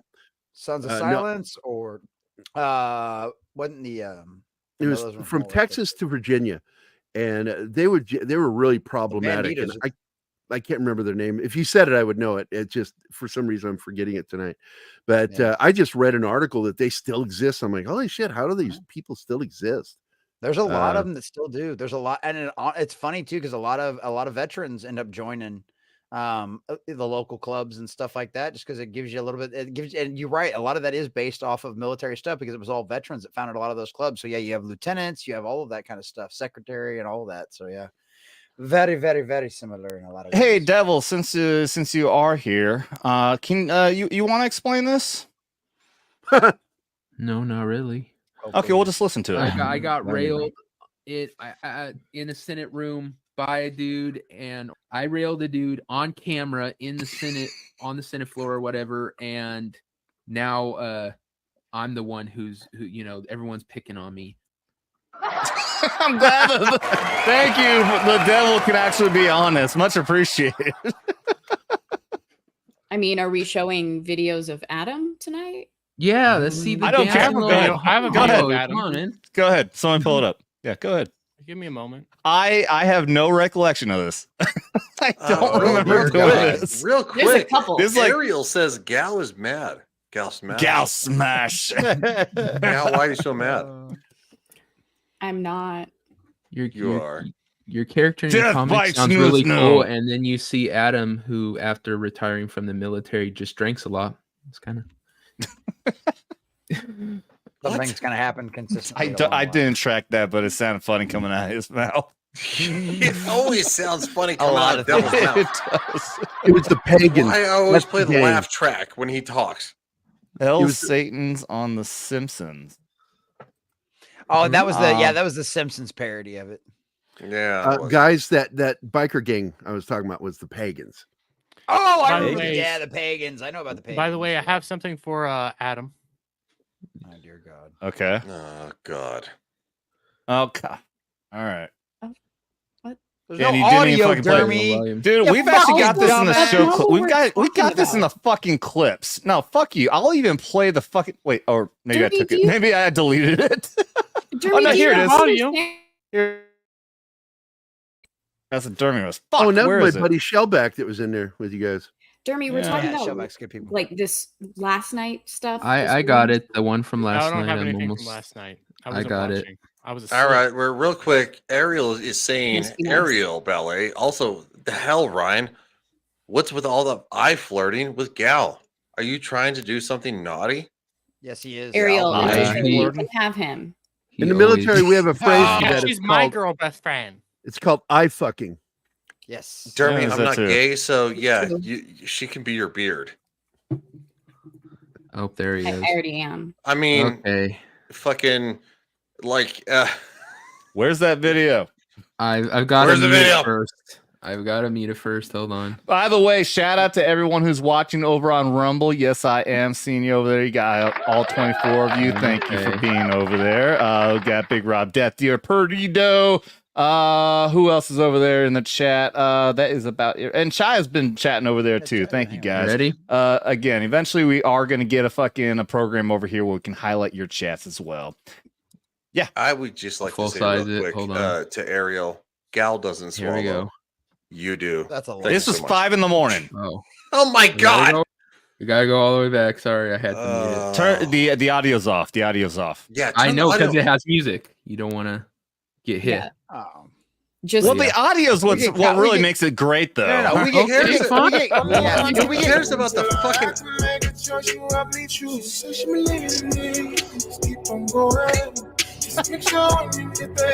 I guess talk over it, right? Jesus Christ. Fuck you, Big Rob, for making that, dude. No, I actually applaud this. Yeah, absolutely. Big Rob. That's like a gay club. What about the other video? So Adam has come out as being gay, and he likes to dance. I do not Hey, Ryan. remember doing that. It's 5 Ryan, how o'clock many in the people fucking morning. Don't you fuck dinosaurs and shit like that? Yeah, Yeah, He does. Rex is real jealous of the fucking Are bucket. you a dude. dinosaur Like, fucker? Yeah. It was so before my bucket dinosaurs. dinosaurs. He's also Okay. a bucket shitter, yes. So I've got my 2 memes previous, for you, Adam, when you're ready. Sure. Memes?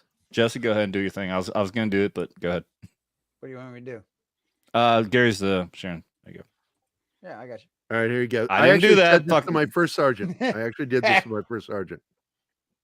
Where the hell is your military bearing? It rolled right over there, sir. Made you look. He looked, and then he turned back at me with the dirtiest look, and I went, I did not make you look.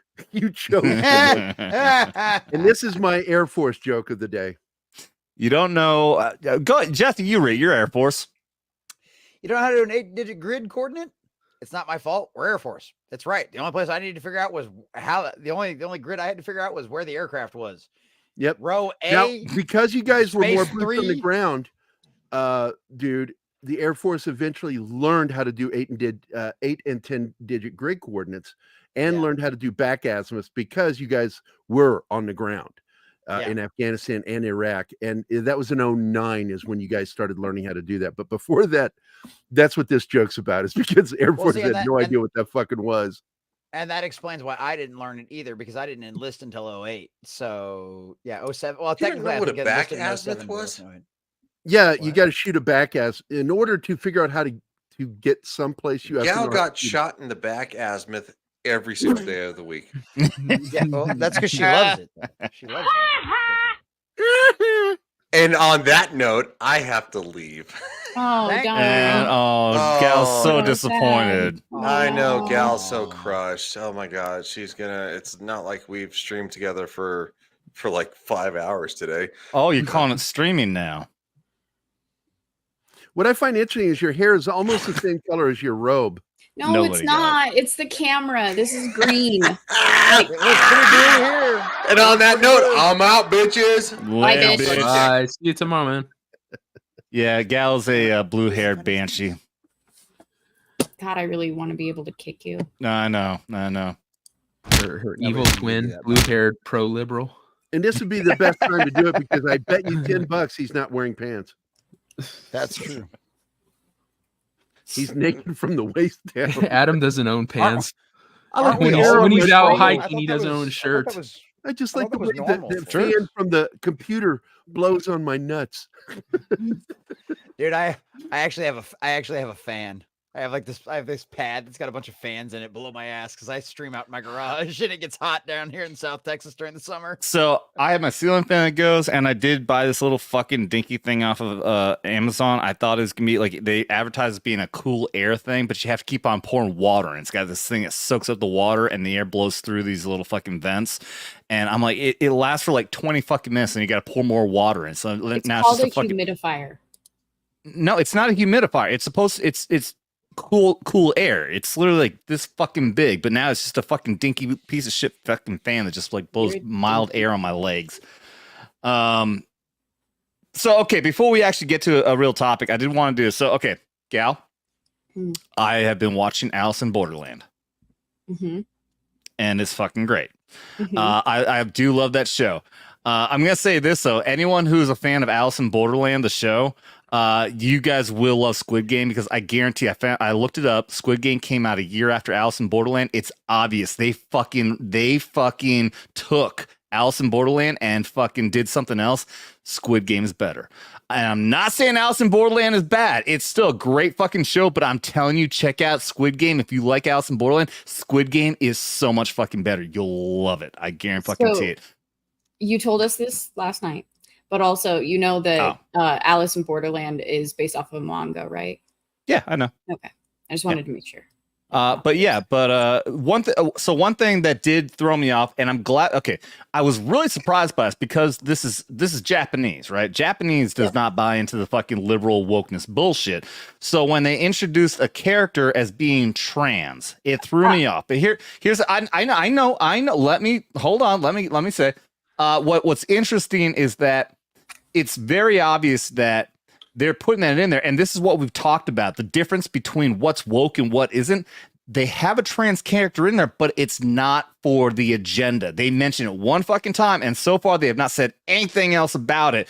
And I had to look it up, and sure as shit, unlike here in the States where they have to do this on make a thing about it, this person, she's hot, but she's not a fucking trans dude. This is actually a real actress that's actually really fucking hot, who's just playing a male to female trans character. And I was so relieved to find out. You're misadvising, Adam. You're misadvising. It is not definitive that she is trans. You don't know Japanese culture. So it's ambiguous. It is not actually in the show, or I don't know about the manga if they come out and say it, but she's not. Japanese Asians want male children. So it's implied, it's possible that she's trans, but it's actually possible that she's a female and her dad did not want a female child. So he raised her. I guess I could be wrong, but I mean, I thought it was very clear. The entire controversy in that episode was saying that is trans. So well, they did that so well, where they're not pushing an agenda. But if you know anything about like Asian cultures, they don't want female children.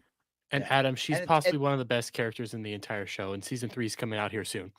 I'm not saying she's bad. Yeah, I love her. Yeah, she's fucking great, and she's smoking fucking hot. One Piece has a very similar character that like the trans community tries to latch on to all the time. And like even the creator has pushed back against it because she's a female, but like Gal said, it's the exact same kind of thing. Her father wanted a male heir and he didn't get one. So she always tried to be a strong male. She even like bathed with the dudes at one point. Everybody's like, oh my God. And no, like there are trans characters in One Piece. But this is not one of them because Miyamoto draws women a very specific way with big old boobies and like hour-shaped glasses. Yeah, hourglass. No, it's not. Are you saying that they raised her like a dude though? Because I remember that even in the flashback, they just he's ashamed to have a daughter. Like it's that. Okay, so you're saying that they're treating her like she's a boy, and then eventually she fucking decides, no, I'm not going to go with this. I am a girl. Yeah, even though she is a biological woman. Okay. I'm not saying she is, but that's what they're doing there. They're not saying what it is. And also Asians, especially to white people, look the same male to female. Like they can be androgynous, especially when they're younger. So that's one reason why I fucking love that character, is because you don't actually know. And that flashback tells you nothing beyond the fact that, oh, he's ashamed to have a daughter, so he's raised her as a boy. And that's why he gets so frustrated when he sees her being interested in female things as she gets older. I mean, being here in modern day, coming up on 2024 in the United States, it's very easy to assume it's just a fucking trans character. But yes, it really is. The point being that this is Japan, though. Yeah, I was very surprised to see them putting a fucking trans character in a Japanese show. Well, Gary, they still have trans people. Adam, Gary, yeah. I just want to point out that our problem isn't the fact that there is a gay character or a trans character. What bothers us, and I'm getting this feeling that you guys are just like I am, is how they turn it into a thing. They got to make a thing out of it. And it's like, I've got a lot of gay people. I have trans people in my real life. I love these people, good people. But we hang out. We don't make it all about them and their fucking personal agendas. When we're talking, we're just talking about regular stuff. And you're just life. You're doing life. You're doing life together in prison, this thing we call Earth, but I get so fucking frustrated, and I'm getting the gist that you guys are the same way when they bring a character in it and then make it all about that person, and they do the identity politics thing, which is boring as fuck. That's the woke agenda. I want good storytelling. I don't want your fucking personal agendas. I want a fucking story. I could care less if you're gay. I just want to be able to connect. Stop saying that to me. I'm not. Yeah, I don't give a shit. I just want to be able to. There was that one time in band camp. I admit it. Listen, we don't. What happens at band camp stays at band camp. Okay, what happens in the barracks stays in the barracks. I don't need to know, but I want to be able to connect to you at that personal level. I want to be able to look into your character and be able to connect to you. I don't need. And by that, he means your anus. Shut the fuck up. I don't need you to pander to me because, hey, I might like guys as well. I don't need that. I need something that I can connect to you on. That one of my best examples is actually the character we were just talking to. I love that character. Possibly one of my favorite characters out of the entire show. That's where never remember her name, but they pay attention to creating interesting characters, because here are two things. I want to make 2 points here. One, my writing teacher, who is a screenwriter, Hollywood screenwriter, worked for TV and film, and basically taught me that it requires no energy at all to write characters nobody cares about, which is why he doesn't like the movie The Big Lebowski. He says there's no character in that film that's really likable through the writing. You only like them because of how the actor performs the character, has nothing to do with the writing, right? And I went, oh my God, you're right. If you break it down to just listening to what they're saying, there's nothing likable about any fucking character in that film. That's lazy writing. And the other thing is that's important is what happened to me 1 week ago. A friend of mine says, you make a lot of gay jokes on your show. And I went, yeah. What? I said, it's usually I'm the loser in the joke. I'm making fun of myself, but yeah, I'm calling myself gay. And they said, well, you say that an awful lot when you're not, and I don't think that's funny. And I went, prove I'm not. And the look on my friend's face was like, what? I said, prove I'm not gay.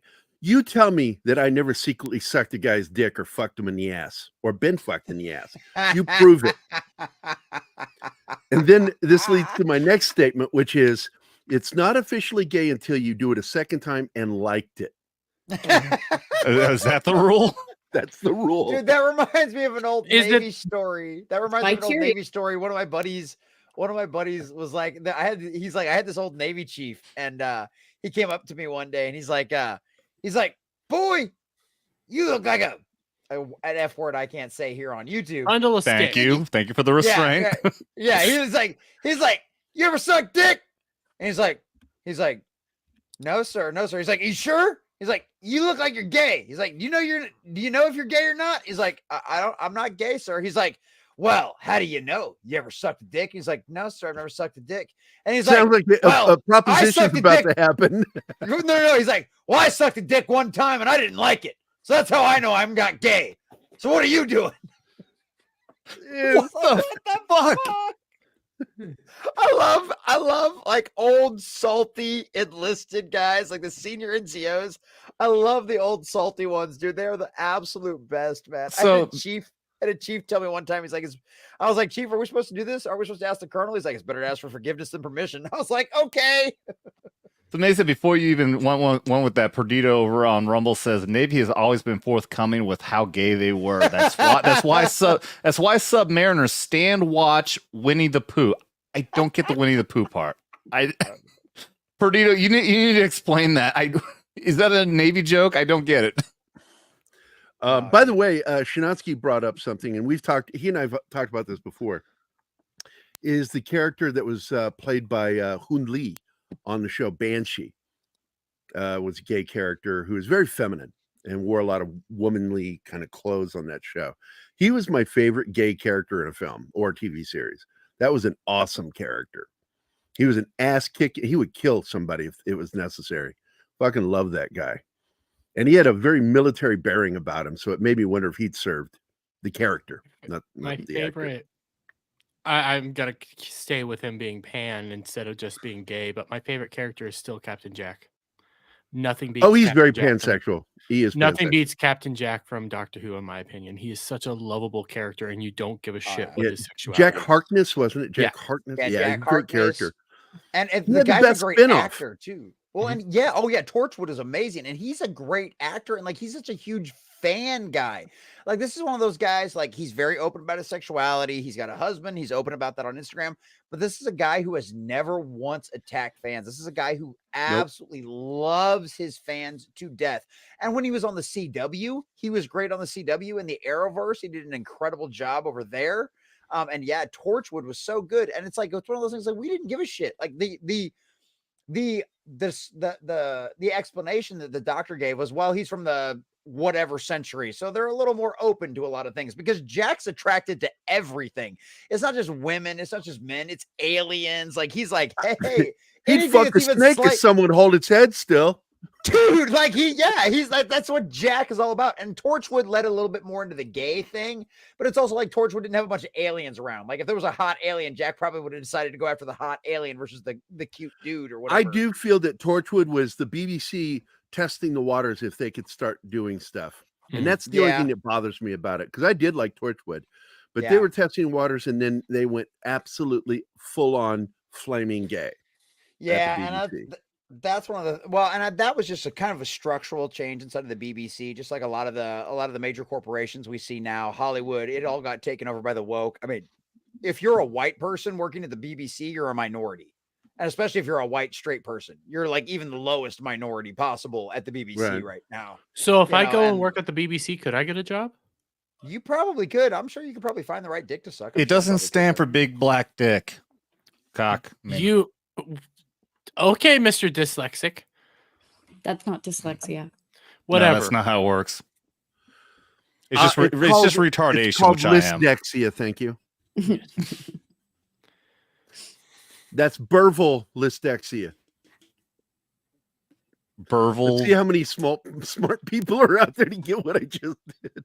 Verbal dyslexia. I heard burble. Is called Burville dyslexia. That was the joke. The joke is even I got the joke. I'm inverting it. I'm trying to multitask. I'm pouring a beer while trying to listen at the same time. Obviously, it's very difficult for me. All right. Jesus. Just a friendly FYI. We love Adam to death, but he's a little retarded, so it's okay. I missed you guys. I'm retarded. As my I'm best sorry, friend would say, John. he would go, "What's wrong with you? Are you half retarded?" yes, absolutely. Well, I get forward to us. I can't believe we haven't done this yet. For anyone who's new here, we do have our drinking game rules. Any single super chat, we do a social. $20 or more, we do shots. And those are greatly appreciated. Everyone in the audience is welcome to play along as well. We love our shots. That's right. What is going on, Jesse, with this Disney Civil War? Actually, so before that, Tiff's got to go. I'm dying right now. I need to get some sleep. She's been up since like 5 a.m. for time. I've gotten an hour and a half of sleep over the last 40 fucking hours. So fuck all Gal, of you. go to bed. I love Well, you. why don't you cry Good about it? night. It's good seeing you. Yes, it was good to see you. Hey, you guys all should come up over and hang out with me over on Pop Culture Minefield sometime. It's fun. Yes, they're not only finally bringing it up. TGIF is when it's the party that never ends for 2 hours. It's during the day though, isn't it? Yeah, 3:00. Yeah, I work, unfortunately. Some people have real jobs. Lame. Yeah. What time do you get up? 4 p.m. Mountain Time. That'd be 5 o'clock for me, right when the show ends. Damn it. Yeah. That is so See, gay. everyone wants Gal on their show. Look at you, Gal. No, I was inviting You're a all you YouTube fuckers. superstar. Ah, there we go. I gotta go to the turtle shell. I gotta go to the turtle shell. Yes. I don't want Gal on my show. She doesn't ever show up anyway, so I stopped. I'm so salty. I've got. You know what? The best part. Never mind. I'm not going to be that mean. Never mind. I'm not going to be that mean. I love you, But Gal. Thank you. Y'all know where to find me. I'm too tired to give an outro. I know, Jesse. Sorry. Love you, Gal. I'm giving the Vulcan peace salute. We love you, dear. You're good. Her link is in the video description below. Later, Gal. Love you. All right. Okay, it's ambidextrous. I just There you go. subscribed to Pop Culture. And it's Mindset. scissoring. She gets that. She I'm gonna deserves say it. The motherfucking day, yeah. I love that movie. Oh, I got. I'm friends with the Chiodo brothers, by the way.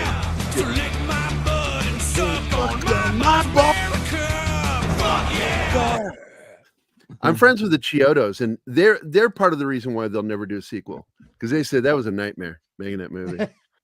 Well, Oh, I isn't the believe it. reason Matt Damon's character retarded is because every time they tried to make the actual puppet for The Matt puppet Damon, looked it kept- retarded.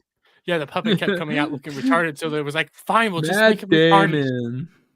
Is that Matt really Damon. why? I Yeah. didn't Yeah. know that. That's exactly why. It didn't work right either. They had all kinds of problems with it, and so they That's just so turned right. Matt Damon into retarded Damon. I think I remember wondering, like, what is their problem with Matt Damon? Well, they're friends with Matt Damon in real life, and he said Oh, really? supposedly that he wanted to actually do the voice. George Clooney too. George was best man at Trey Parker's wedding, Oh wow. and they're friends in real life. And That's fucking he awesome. pokes fun at them all the time. In fact, George was on South Park once. He was the voice of Sparky, the dog. Oh, that's The one right. who phoned Yeah. off? No, Dump that's the I gay. remember that. Red, Yeah, Rock- Red Rocket. I remember. So yeah, they would say that. Yeah, we always get these celebrities that want to come on, but then they just give them like the most ridiculous things. So like, yeah, George Clooney, they make him the gay dog. Who Seinfeld there's was a turkey. what was it? Seinfeld. He was told that if he wanted to come on, he'd have to be a turkey. He'd have to be a turkey. That's great. Oh yeah. Oh, it's so fucking good. Oh, I love that show. By the way, I shared my screen again if you want to share it. This artwork is one of the alt covers I did. I like that because it shows the Sopmod M4 he carries. And I love this also because this is my nod to Kurt Russell's Jack Burton in the movie Big Trouble in Little China. Because he does that famous scene where he's like, okay, from this point forward, it's going to be easy sailing. And then he opens the gate and the entire Kong gang is standing there and he shuts the gate in front of him. And he goes, we may be trapped. And so I have the lead character, John, say, well, it seems I may be surrounded as he's got these Love guns aimed at him. And he's got the ballistic mask. That's the MTech. I don't know if you guys have ever seen this before. The MTech Predator mask. It was used originally by Rangers and Special Forces. It's kind of out of date now, but the story actually takes place over a decade ago. This is back in supposed to be like about 2012. And so he's using gear that was available in 2012. Okay, that's why I was gonna wonder. I'm like, that is not a really sophisticated rifle, but okay, but back in 2012, okay, I get that. Yeah, this is 2012, long before BLM and Antifa, and this is a different Seattle. So he's dealing with all these things, but I wanted to get a shot of this mask having been obliterated, and he's lost his Oakley ballistic goggles, glasses, whatever you want to call them. They were destroyed, and he's also got a strike to the head there. You can see actually there's a double strike. You can see above the hole in the helmet. Mm-hmm. There's another hit there. He's been hit in the face like 3 times, and the shotgun obliterated the material of the mask. And I just thought, this is not anywhere in my book. This is just something I wanted to see, and I wanted to draw it. And they're going to do a maquette of this. It's going to be a 1/6 scale and a 1/12 scale, depending on the contribution right now. It'll also be made available later to be purchased once it becomes a storefront. Once we're done with the campaign, A lot of the things will change, and I will add. You can buy some of these items all by themselves. And the maquettes, one, like I said, will be 1/12 scale, and one will be 1/6 scale. The 1/6 scale will not stand exactly at 12 inches because he's slightly crouched. As you can see how he's holding the weapon, he's leaning forward. And it's going to be a full body maquette statue. And it's going to be fucking badass. My Nice. a buddy of mine, Kendall Hart, is an artist out of the St. Louis area, and he's going to be creating it in 3D. And then my future son-in-law is going to be printing them in resin, which, when it cures, is harder than PVC. Nice. And I don't think I'm going to paint them. I don't think I want to paint them. I think I like the look of the artwork when it just looks like a statue without any.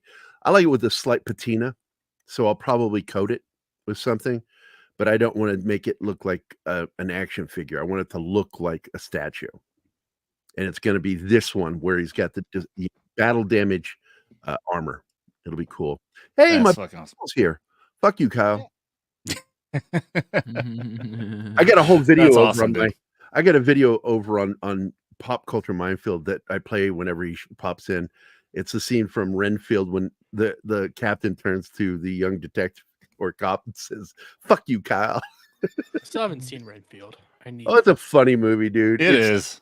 It's just silly as hell, but it's fun. It's so ridiculous, over the top. But Kyle's a good friend of mine. I love him. I enjoy it. Shinatsky's good. In fact, he's the one. Shinatsky in the chat. He's the one who made the animated trailer. Oh, nice. Oh, yeah. Hell yeah. Thank you, Shinatsky. That was That's good cool. job. Good work, man. I'm very lucky. I have great friends. Very cool. I'm very selective at who I'm friends with too. All right, so an hour and 50 minutes in, how about we hit up a topic? Yeah, we're here. This would All not be right. the first time, Gary. Like we actually went an entire show for like 2-3 hours and didn't do one single fucking topic once. Yeah, 100%. 100%. Topics so are this- overrated. Yeah, they are, but they carry on the conversation. Absolutely. Well, if you're going to be talking about this, I definitely am very opinionated on this because Bob Iger, I've been bitching about him for a long time. Mm. Suck In my fact, balls. when he acted like he went away, I'm like, he's not never away. He wants his, and I predicted it. And everybody that watches Pop Culture Minefield knows I predicted he was going to get rid of Chapek and take his job back. He's going to try to be a hero because his goal is to become president of the United States. It's in his He book. won't anymore though. I read but your he book, won't anymore. Bob. His family shut all that shit down, which is the only reason he's back at Disney now. Well, I got to tell you, dude, this guy going through created the hell of every that. problem at Disney. Oh yeah, 100%. He created it. Absolute 100%. failure. And Well, that was the I thing, said, you cannot clean a dirty floor with a dirty mop. And that's what he's been trying to do because he's still spreading dirt in that company. And he's just worthless as tits on a board.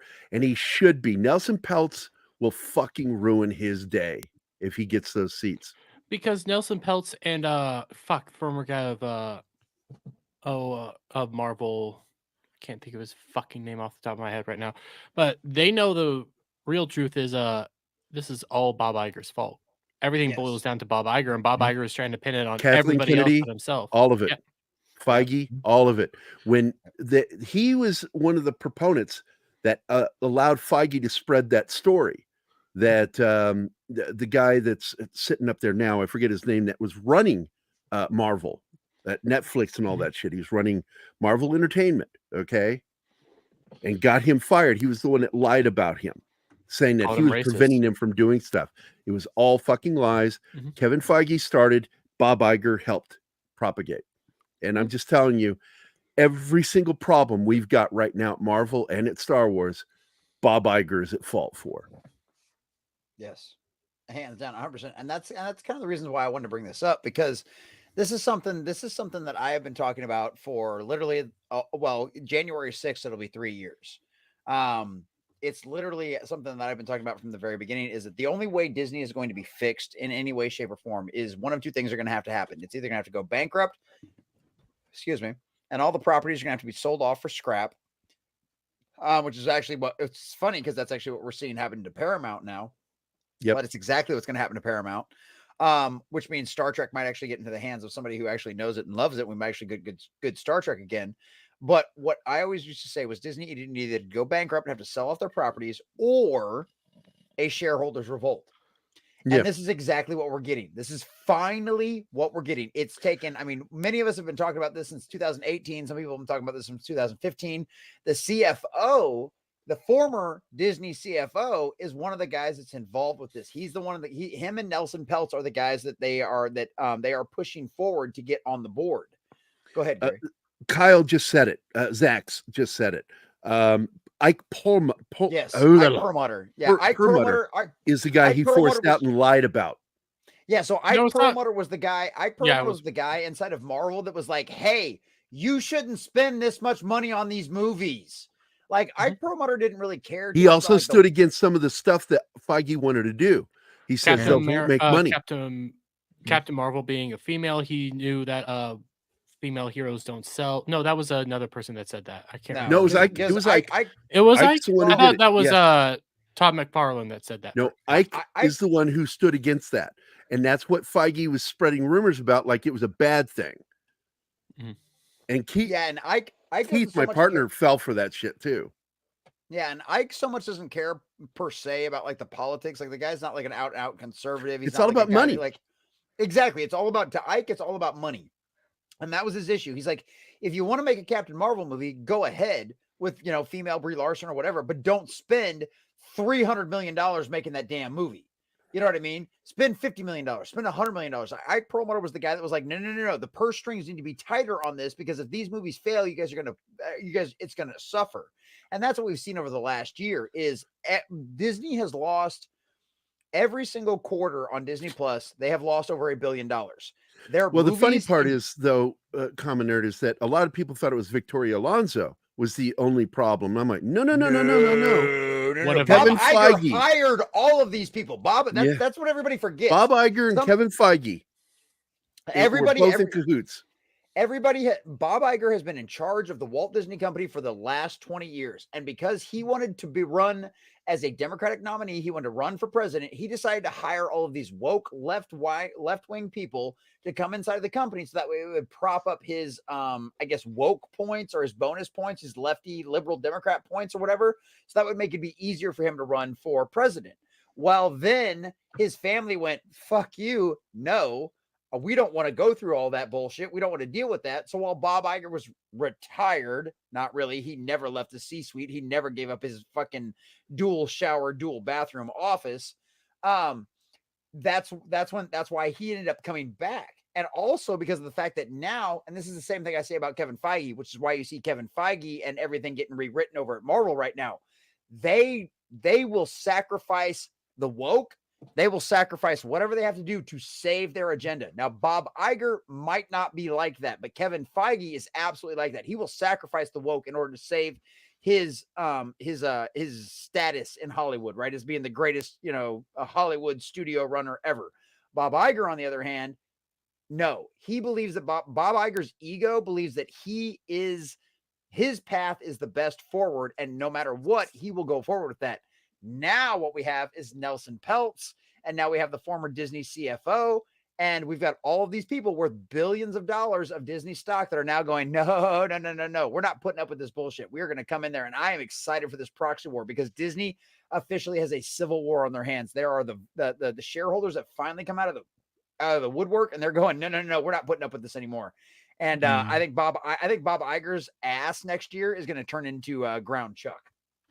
Well, if they have anything to say about it, because you got Ike Perlmutter and Nelson Peltz leading the pack, and do not mistake the mentioning of these guys by Donald Trump, because for him to bring them up shows that he knows what they're doing. This is going to be a hostile takeover. It will be very hostile, and the only thing more hostile would be if they use special forces to breach the offices.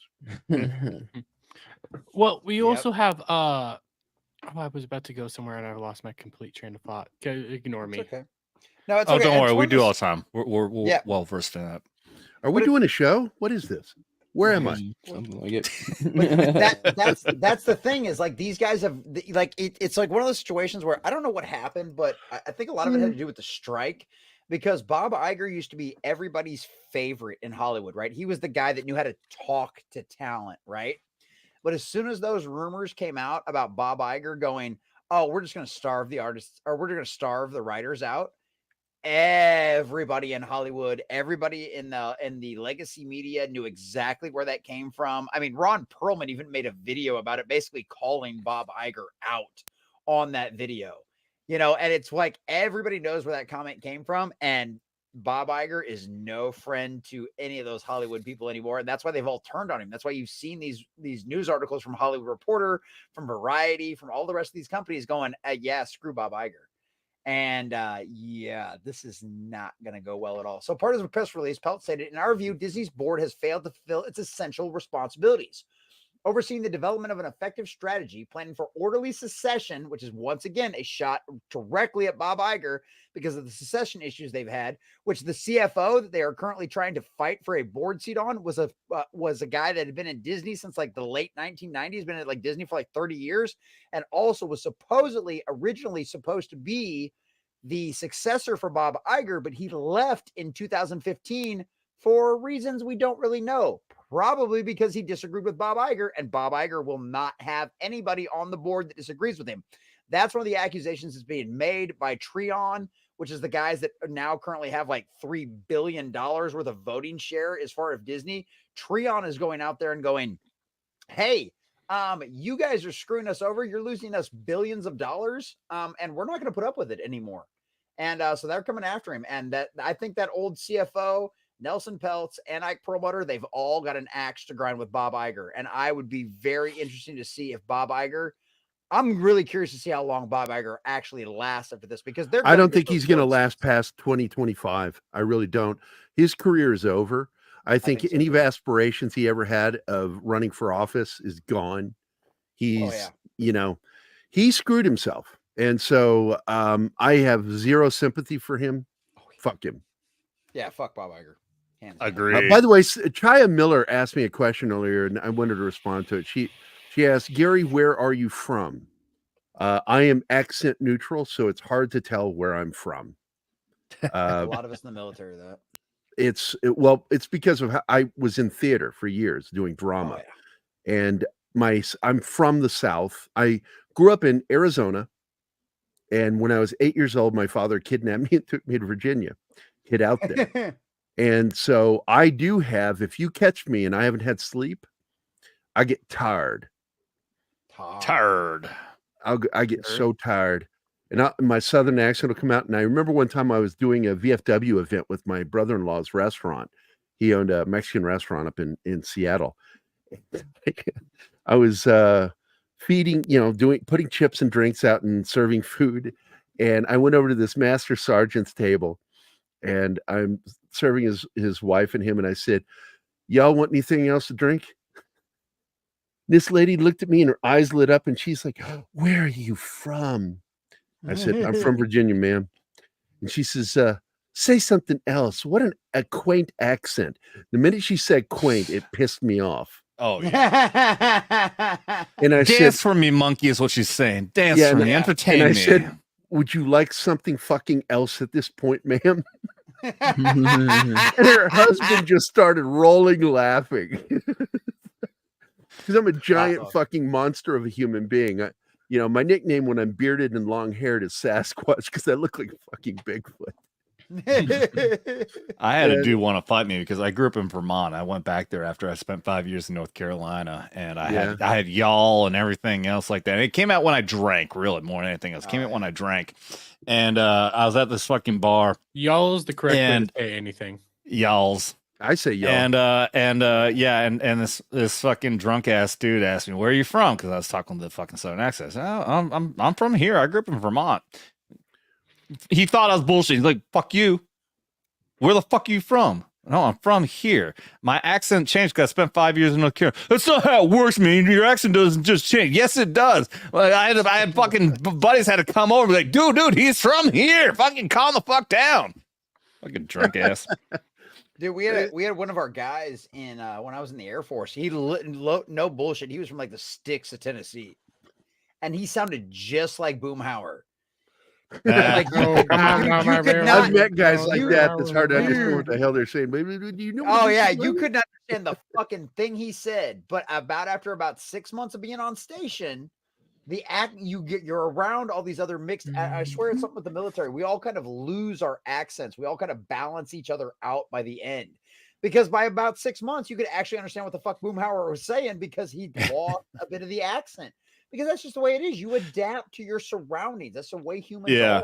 So yeah, I always picked up on that. Depending on who I was talking to, is where my accent would go. If I'm talking to somebody who's really Southern, then I'm talking to y'all with a Southern. Well, I mean, now I'm trying to fake it, but if I talk to someone Northern, I'm sound Northern. Yeah. My mom lived 5 years in Wisconsin, and if you ask her to say my house is by the ocean, she still says my house is by the ocean. My house. She still stretches her O's on certain things. Yeah, for living 5 years up there. So yeah, it shit happens. I went down to Atlanta, and I was eating at one of the official welcome stations of Atlanta, Georgia, which is also known as the Waffle House. They have one like at every. Some exits have them on both sides of the highway. Yeah. It's in Fayetteville, outside of Fort Bragg. There's a Waffle House right across the street from each other at an intersection. Yeah, it's crazy. So I'm in there, and this guy says, "Where are you from?" I said, "I'm from Virginia." He said, "Oh, you're Yankee." And I went, "I'm not a Yankee. I'm a Southerner." "What are you talking about?" He says, "You're from Virginia. That ain't the South." I said, "Have you ever heard of the little thing called the Civil War?" He said, yeah. I said, "Yeah." "Where were most of the battles fought?" "Virginia." "Where was most of the command from?" "Oh, Virginia." "And where was the capital of the South?" "Oh, Virginia." "Fuck you. Give me my eggs." Then I got food poisoning. Fucking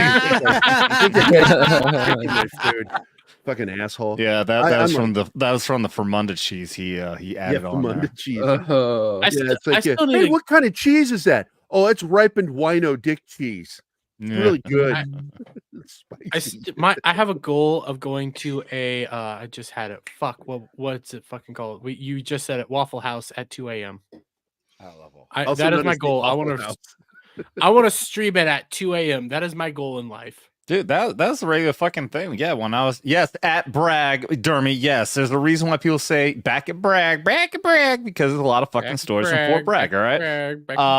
Yeah, at Fayetteville, we always, I went to fucking Waffle House so many damn times when all the bars were closed. That's your regular fucking place to go to, is Waffle House. And like I said, at that location, it's just, okay, which one's less busy? Okay, that one or that one, and then you kind of flip a coin because, yeah. I found a fucking cop, a female black cop, in a fucking alleyway behind Waffle House, passed out, sleeping in her fucking cop car. I knocked on the fucking window because I was concerned. I thought she was dead. She wakes up and starts fucking yelling at me. I'm sorry for being a concerned citizen. Fucking piece of shit, fucking cop. God dang. Saturday in fucking she was Vietnam. A German Shepherd, wasn't it? She's a German Shepherd. It's okay. What? She's a German Shepherd. What does that mean? I'm using Drexel language. For those of you who are not aware of who Drexel is, this is a big black man. German Shepherds are a certain breed of human being that usually have weaves on. They talk a lot like this. They have the fake nails and everything like this. And, they're always attitudes and everything like that. That may be the best fucking impersonation you've ever done. They're going to come at you and go like, mm-hmm. So the sassy black woman is a German Shepherd? Yes. I don't get it, but I'll go with it. Sure, yeah, she was probably a German Shepherd. I don't know. I couldn't tell over the fucking ridiculous, incoherent fucking yelling she's getting at me because I caught her fucking sleeping on the goddamn fucking job. Most German Shepherds also pine for positions of authority and everything like that because they get to demean men. Yeah, probably was. Big Rob is over here in the YouTube chat now. Worst decision, late night drunk visit to Waffle House. Enjoy it now, regret it later. Yep. Well, I got to tell you, the Waffle House has the best puke food for when you're drinking. And every single drunk night I ever had when I was younger, we would always end up at Waffle House in Lebanon, Missouri. And oh my God, And I didn't mind throwing it up later if I had to. Fucking Lebanon. I lived in Lebanon for a year. That place Missouri? sucks. Oh Yeah. my God. My first year I in was Missouri asked here to was in describe it Lebanon. once. Yeah. I was asked to describe it once, and I quoted Luke Skywalker. I said, if there's a bright spot in the universe, it's the furthest place from it. What's so Lebanon- weird is that it looks like it's a big place because so they call it Boat Town because what's the company here? The boat manufacturer. Yeah, I know the one you're talking about. That's the only place to work. That and Walnut Bowl. It's one like the big. So Lebanon, Missouri is the biggest boat production town in the world. And somebody explained it to me is because not only do they make the boats, but most boat manufacturers will outsource. They get parts and everything from different places. It has to get mailed there. In Lebanon, they produce everything in Lebanon. Everything gets produced there on site. I wish I could remember the fucking company. Is it Tracker Marine or is it Landau Tracker? Boat? I think it's Trackers when you're thinking of it. It's a big one right next to the highway. Yeah, you see it right off the interstate. Yeah, when you're going down the highway, yeah, you see it's a massive fucking place. Lee jeans were also produced there for years, and then that factory closed down, and it caused the town to go into a depression back in the 90s. They got Landau Boats. They've got Tracker Marine, which I think is the one you're talking about. It is Tracker. Yeah, I know there's multiple companies, but the fucking place is like, the city, like when you drive down the main street, I can't remember what the name of the street is. Like you get the impression that it's a big town, but there ain't shit to do there. There's fucking nothing. It's basically all production there. I was there only because that was where my wife was from, and so we were living there. And when we got divorced, I'm like, I'm leaving this fucking town. And so when I got custody of Zoe, my daughter, I immediately moved to Springfield, Missouri, which is a nice place to live. I like living here. Springfield is beautiful. My parents actually lived very close to Springfield for a long time. I was actually born in Nevada, Missouri. No shit. Yeah, that's the other thing I hate about this fucking place. They don't know how to pronounce cities' names. Like Nevada. Dude, Missouri is so fucking weird. You have Mexico, Lebanon, which is a country, California, Cuba. Don't forget Cuba. Dude, in Missouri, there's no fucking originality. They just steal the names of other states and countries. Well, there's a very, very small town in Kansas called Canada. I don't. Blink and you'll miss a town. I believe it's the only place there that says a boot. Now they sell maple syrup, man. Yeah. Nah. It's imitation maple. Yep, exactly. I think I went into maple syrup production on fucking. I make fun of Missouri. Was that on your show, Devil, where I was talking about how maple syrup is made? Yeah, we kind of went into maple syrup, and yeah, it was a weird conversation. Wait. Yeah. I need to go back and watch this. Apparently, what you guys talked about maple syrup production? Well, they if I remember right, they were talking about how something is produced in Canada because of the cold, and I went to because I grew up in Vermont, where it's like infamous for its maple syrup. Well, it's best produced there because of the cold and the soil conditions. Blah blah blah. Devil, you need to have me on the show. It was either on that or it might have been on Knife Hands. It was yesterday though. So it was either Knife Hands or that. Or no, that would be Thursday. You mean on Dermy's show? I was on Dermy and your show last night. It wasn't on Dermy's if he doesn't remember it.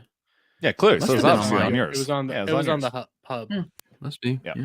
No, yeah, it was fun. It was fun last night. I was drunk.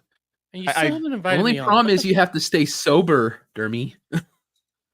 Where's the fun in that? By the time you get to tonight. I didn't get an invite. I just asked, hey, send me a fucking link. By the time you got me a fucking link next week. Oh man, you know something I loved about the military? Nobody complains more about things than the military. Not even truckers are bitch about things more than soldiers. Period. Military people live to complain, and it's true. Well, depends on who you complain to, though, because if you as a medic, I was the guy that they would come to complain about shit. Man, I should have been in the military. All I do is complain. And that's why I won. Yeah, Dermy, I don't think you'd make it, but Gary, you have people complain to you. However, if you're if you're a young dumb private in a fucking infantry unit like the Laurence Detachment, you say one single thing that sounds like a complaint, and you will be fucking roasted. So was There's no complaint allowed in my fucking unit. By the None way, whatsoever. 2 fun things about the military. When you are forced to open any packages you get from family in front of everybody, when you get care packages, my dad was a dick. That's where I get it from, is my dad being a dick, because my dad would he did this to me. I was in Riyadh, and we got packages, and I got mine. It was a big old fucking care package, and it had weight to it. So I'm like, oh, I wonder what's in here. I opened it up. It was just full of crap that was not real. It was just a bunch of stuff like wads of paper packed in to give it some weight, other boxes put in there with other stuff. Nothing, no food, nothing in it. It was just an empty fucking care package. Oh man, I because wish I my knew dad was an somebody. asshole with one note that said, haha, son, the real package will be there next week. If Adam was still in the military, I'd send him a vibrator. You know, Oh my open God. that shit, bro. Okay, so I told my they aunt, don't do that anymore. I got to tell you this. I never I'm had in a Riyadh. Okay, I'm in Riyadh, and it gets fucking cold at night there. There's no cloud coverage in Saudi Arabia, so all that hot air during the day just goes away at night, and it gets frosty cold, like below zero sometimes. Fucking cold. Okay, and so I told my aunt about that. He sends me. First I thought, is this a beanie? Is this a cap? She sent me a care package that had spiral cookies that have the date in it. It's really fucking good. You got to share everything now. That's the thing that sucks, because you got to open your care packages in front of the entire platoon. So I opened the box. Anything I had to share. And she sent me this thing that looked like a doily or something. It was hand knitted. And it took me a minute to figure out what this was. It was a penis warmer, or a Peter warmer. A hand knitted penis warmer. To which 2 of my friends looked over and says, "How's she know your size?" And the weird part was he had to share it. So then, I threw that fucking thing away. But yeah, that's what. Yeah, it's good. I like that. Got to share it. So I wrote my aunt. I said, please never send me anything like that again, because I have to open these things in front of everybody, and they're just, that was horrible. And so the next Horrible. package, you I'm get never 20 gonna more of live it them. down. What you did. Also, one of my buddies from Virginia wrote me a letter, and on the outside of the envelope, "I love you. I miss your penis." Just wrote all this nasty gay shit on the outside of the back of the envelope that got read by the. Oh my God, it got read in front of everybody. And I'm just sitting there going, oh, why do I have such assholes for friends? We had one of our guys get sent a package of Oreos in basic training. Good story. So, like, dude, our instructor, our instructor turned it over and he's like, it's got 170 grams of fat. He's like, you've got 170 seconds to get this down to the dumpster and throw it away, and you can eat as many as you want on the way. Like, yes, they are like that. Dude, my homeboy busted his ass. He's like shoving Oreos in his mouth the entire time. It was so good. God, that was great. So Big Rob over on the Rumble side said we talked about that on Thursday. My thing. Okay, so it was on Knife Hands apparently, dude. I have been. How many times do I have to say my brain does not work right? Okay, my memory is shit. You're retarded. We get it. Okay, you were dropped on your head. You did fucked up shit. You told people smashed don't my fuck head goats. a couple times in Iraq. Yeah. And also this is like okay. So Cam's crash course over in on Jerry's side. She's a friend of mine. So you know about Missouri. It sounds like you lived in Missouri, Lake of the Ozarks, which is where I live now. But you're in Vermont now, which is where I grew up. That's eerie. She's very right. Listen, she's very right. Okay, I identify as a Kansan because if I identify as Missourian, I have to grow an extra foot on my. I have to grow an extra toe on my feet. Okay. Now you actually just have to grow about six more brain cells, and that'll probably. No. Missouri is filled with very little brain cells. They have like web toes. We burned Laurence for a reason. Okay, because of all the degenerates. Kansas burned Lawrence for a reason. Okay, Kansas went to war in Lawrence for a very specific reason. So you agree with the Missourians that we burned Lawrence for a reason? Is what you're trying to say right now, Dermy? No, I'm saying Kansans. Okay, during Bleeding Kansas, they went to go to war against Lawrence, and Missouri for a very specific reason. That's because Kansas was a free state, motherfucker. My family fought and died in that. Get him, motherfucker. I was here. Kansas through and through. My family was here since the Revolution, so eat shit, Dermy. My family helped settle Kansas and was also here during the Revolution. So I've got a question for you guys right now. I'll give you mine first, but I want to hear everybody's favorite insult you ever had said to you in the military by somebody that made you laugh. So that it's it was only so those two. fucking mean. But when I was living in Springfield for the first year in Springfield with my daughter Zoe, and my best friend Mac, veteran buddy of mine, we served together. We lived together. We jokingly refer to ourselves as heterosexual life mates because we'd lived together for a long time. We just liked each other's company, and we would talk. He would make me laugh like nobody. And we're at the store, and I'm methodical. I'm OCD. I'm methodical about everything I do. So when I go to the store, I go aisle by aisle and get everything I need from each aisle. I don't want to do that fucking run around shit. I want to get everything in each aisle. We get about 5 to 6 aisles down, and can't find the sauce I'm looking for to make dinner. And I said something about it, and Mac and my buddy Ultra Rob is there too. And yes, we call him Ultra Rob. It's his name. Even his mother calls him that after I gave him the name. And I'm sitting there, and Mac goes, "Oh yeah, that's back on that aisle from earlier." And I'm like going, "Did you know that at the time when we were on the aisle?" And he goes, "Yeah." And you know it was on the list, and you didn't bother to tell me or just grab it. And he goes, "I figured you'd figure it out on your own." And I'm like, "What the fuck is wrong with you?" It's like the most common thing I'll say to somebody. What the fuck is wrong with you? And he gets really fucking miffed at me. And he says, "Well, I'm sorry I bruised your pussy. I'll go get it." And he walks off, and I'm standing there like, what the fuck did he just say to me? What the fuck? And then I just started laughing, going, that is the meanest, most fucked up thing anybody's ever said to me. I'm sorry I bruised your pussy. I'm not in the I've never been in the military, but I'll say my favorite insult that has ever been thrown at me is I'm the cum stain on the shirt of humanity. I like that one. I like that. That sounds like something that fucking Raster would say. Oh wait, that was just yesterday, wasn't it? Common, what was yours? Oh, we really didn't have any good ones because I mean, sadly, it was one of those things when I got in the military. Like my mom, I grew up. My mom was Army, and I grew up in like the Army world. Spent some time on Fort Riley, in Fort Riley, Kansas, and like hung out with a lot of those guys. It was really funny. There was one time like because my family is one of those weird ones where we always look older than what we are when we're young, and when we're old, we always look younger than what we are. So like I've looked 21 since I was basically like 15. And so it was like a bunch of the boys were fixing to go take me out, and they were going to take me out to Ginger's, which is a local club, a local strip club. Like we had they'd cut a lot of the cussing back by the time we got in basic training. So like, what the piss nut was like one of my instructors, all of my instructors like favorite like insults was like, what the piss nut, what the piss nut.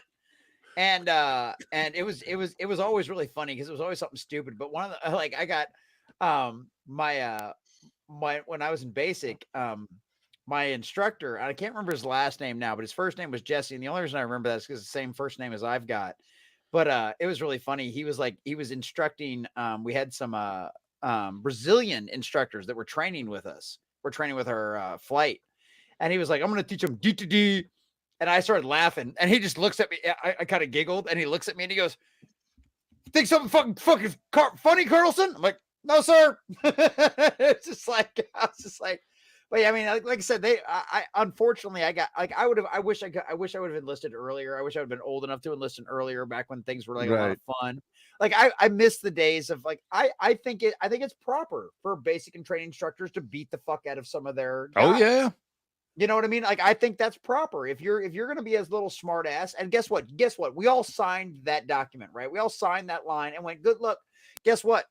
Like I had a really good friend of mine that was a Marine, and one of my other buddies, he was a Marine for like 10 years. And my other buddy was like, he was only a Marine for like 4 or 5 years or something like that. And he was always one of those, oh yeah, fuck all the rest of the branches. And my buddy, we were at the smoke pit one day, and my buddy Casey was trying to, rag on me because I was Air Force or whatever, and he was a Marine. And my other Marine buddy, who was also the guy that I had my first Thanksgiving with down here when I moved down here, which was so cool because we didn't have any family. We didn't have nobody down there. And he was like, you're going to come eat Thanksgiving at my house. And he was great. He reminded me of my grandma Odessa, big old black guy, and reminded me of my grandma Odessa. And because of the way he cooked and everything else. But it was so funny because he was like, I will never pick on any one of my other branches. He's like, because every single one of us signed that contract, signed that line up until, yada, yada, yada. And I was, up until death. Except Air Force, we'll still pick on them. Oh, yo, it absolutely, and that's one of my favorite parts. That's one of my favorite parts about hanging out with military veterans, right? Like Gary, you said that. What's one of your things, right? Most of your friends are vets. Why? Because we get along so much better. We get along. We also understand the commitment better to friendship, that bond. Yeah. There's a level of friendship that you get from military vets that you just don't get from other people. I mean, you can still find that kind of friendship in society, but that commitment's not normally there with civilians. And I tend to shy away from civilians as friends unless I see that kind of commitment. See, I agree with Chai saying this because we talked about this. Space Force is now the official one that really has no purpose in ever picking up a fucking gun. At least with Air Force, they have special reconnaissance. They got fucking PJs, all these fucking badass motherfuckers. Space Force, there's not a single person in Space Force at this point in time, at least, that has any reason to ever pick up a firearm. They had an opportunity to look so badass this year when people were talking about the Tic Tacs and all that shit, and Space Force says, we don't know anything about that. That's not what we were created for. And it's like, now you guys look like pussies. All you had to do is say, we are here to defend Earth. And I was like, there, you would have won. You would have won for all the DOD the branches. You would have kicked ass, but no, you had to be FAGs about it. Because Air Force Special Ops, like the TAC-P guys, and there's another level above those guys. Because there's a great story we all have to learn when we're going through like Air Force training and stuff like that. Is one of those ones where it was like they had like Rangers, like it was like these Army Special Forces and like these Marine Special Forces that were stuck behind a rock, and they ended up sending up PJs in or something like that because. Our guys, our paramilitary guys, are the ones that are trained as medics and trained as infantry, like special forces guys. Yeah, and you PJs, you parajumpers, yeah. So PJs are awesome. They can give you morphine to keep you alive, and they also know how to torture you to death. So it's like those guys are crazy. I mean, I have a tattoo on my arm that I got when I was in the Army: trained to heal, trained to kill. Yeah, that's exactly what it was. Now, Adam, you don't get out of this because we got derailed. I wanted to know what your favorite. I will. Devil, what are you trying to say? I'm gonna say, oh, y'all can kiss my ass if aliens attack. ET comes down here starting some shit. You're all gonna wish. You're all gonna miss us, Space Force guys. So Adam, yours, and then I want to hear Devil's. No, Devil's not. No, Devil's not military. Yeah, no. Oh, you're not military? All right, fuck off, Devil. Yeah, exactly. He's just a black Dan DeVito with a fucking kickstand. We keep him around with a kickstand. Diversity purposes. So I mean, all the worst shit that was ever said to me was my kickstand. That's what that's from, Eddie Murphy. I love that. Go ahead. I'm sorry, dude. All the worst shit that I went through was my first 3 years in when I was doing surveillance work with infantry long range surveillance, and every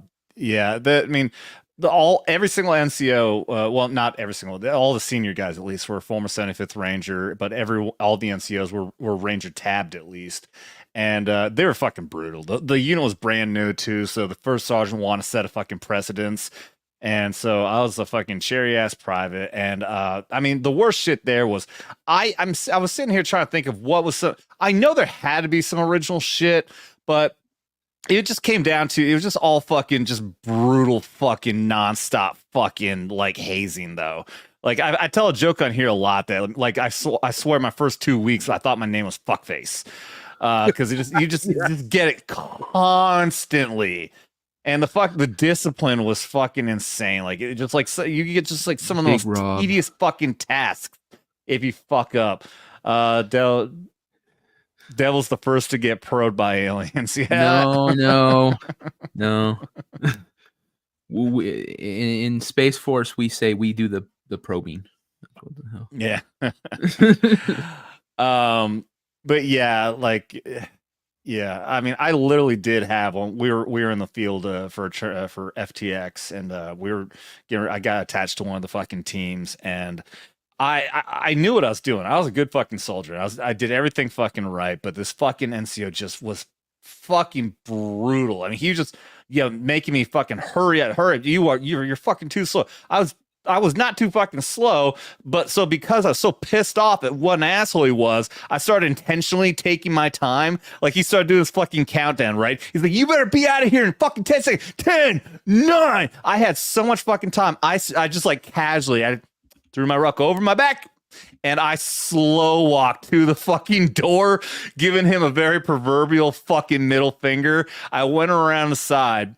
And he literally tackled me like he was gonna kick my ass, and he restrained himself though. And I think somebody said like what happens in the army stays in the army. Some shit. We did have a thing like what happens in the field stays in the field. Meaning like if an NCO beats the shit out of you because you're being a dirtbag, ain't no one gonna say nothing about it. And I almost got my ass kicked by a fucking staff sergeant that day. And looking back, I would have deserved it. He was being an asshole, but I should not have been fucking so smug about it. I should have just gone ahead. But yeah, so like I can't recall any of the real original fucking insults or anything. It was just constant fucking berating, fucking hazing though. Like yeah. I think my favorite thing that drill sergeants used during basic was fuck chop.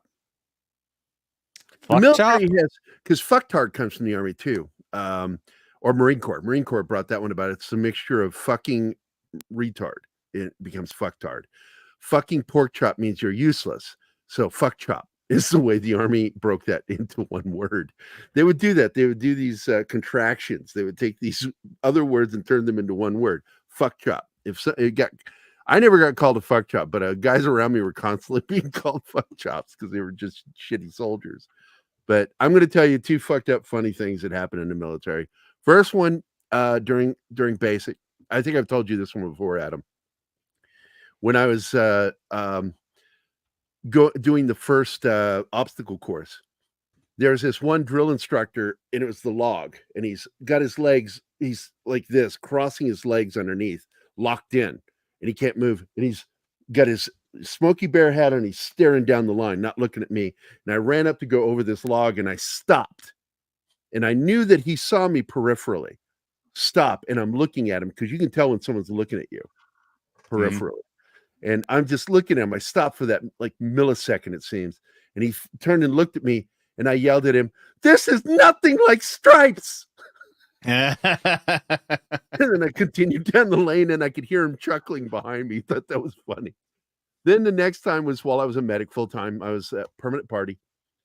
I had a guy come in, and he had gotten chafing on his dick. Oh God! Fucking his girlfriend. She had let stubble.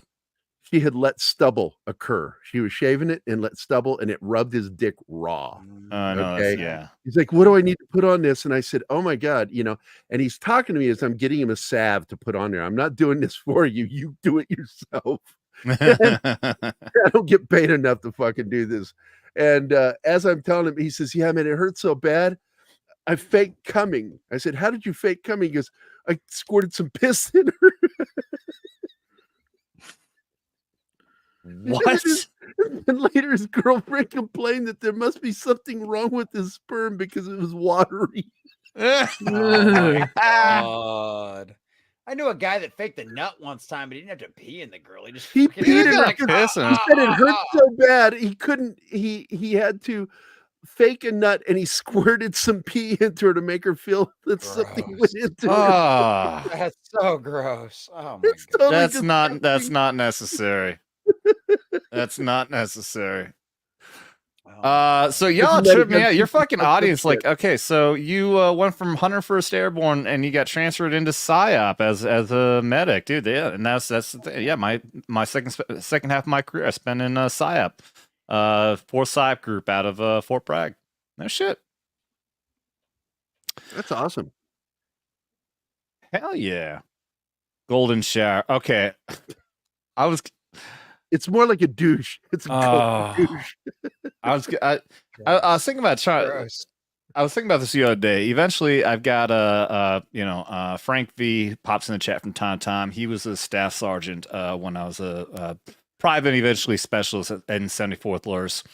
And at some point, we were talking, we're going to get some people on, and we're going to do a reunion show sometime. But I've been debating on whether I should tell this story beforehand or wait until we do the reunion story. But I became infamous in there because after we got done doing a training exercise with the soldiers from Czech Republic, we were in Germany. And they opened up a cantina in the holdover barracks that we're at, which means that they're serving alcohol there. It's a two drink max, but it was agreed upon. It was a silent agreement upon everybody. It's your first and your last, and everything in between is on you. In other words, you hold your shit and you'll be all right. Everyone's getting drunk, and I got drunk, and we were in an open barracks. No separate rooms. Well, there was separate rooms, so it was split in half, right? And I was on one half, and then I think it's like mostly NCOs and whatnot were in the other half. And apparently, my drunk ass, in a still sleepwalked into the other half, turned left, and then took another left.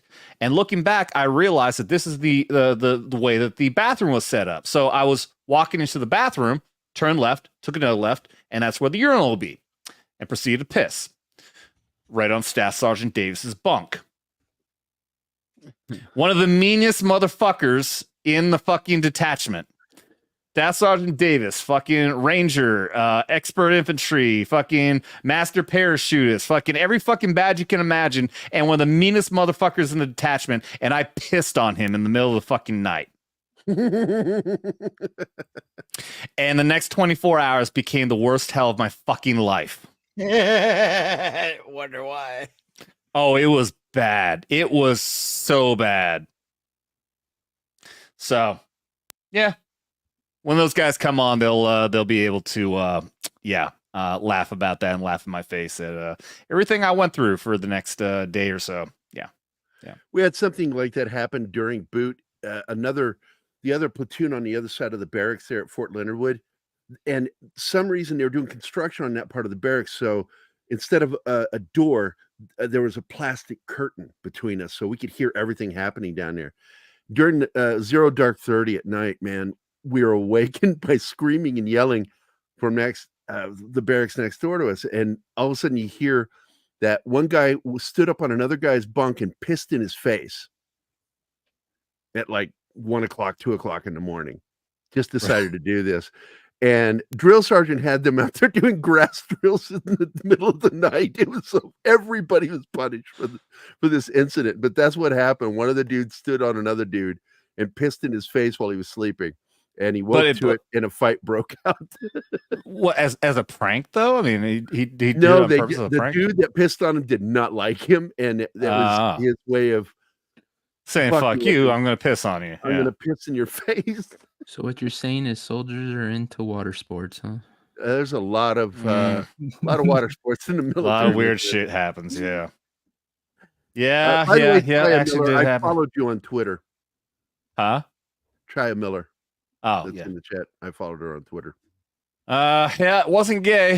Sure as hell wasn't gay for the 2-3 hours or however long it was that I spent fucking running and doing push-ups and every single kind of possible physical punishment I could possibly fucking go through. Yeah, I threw up. I think I threw up 11 times after that.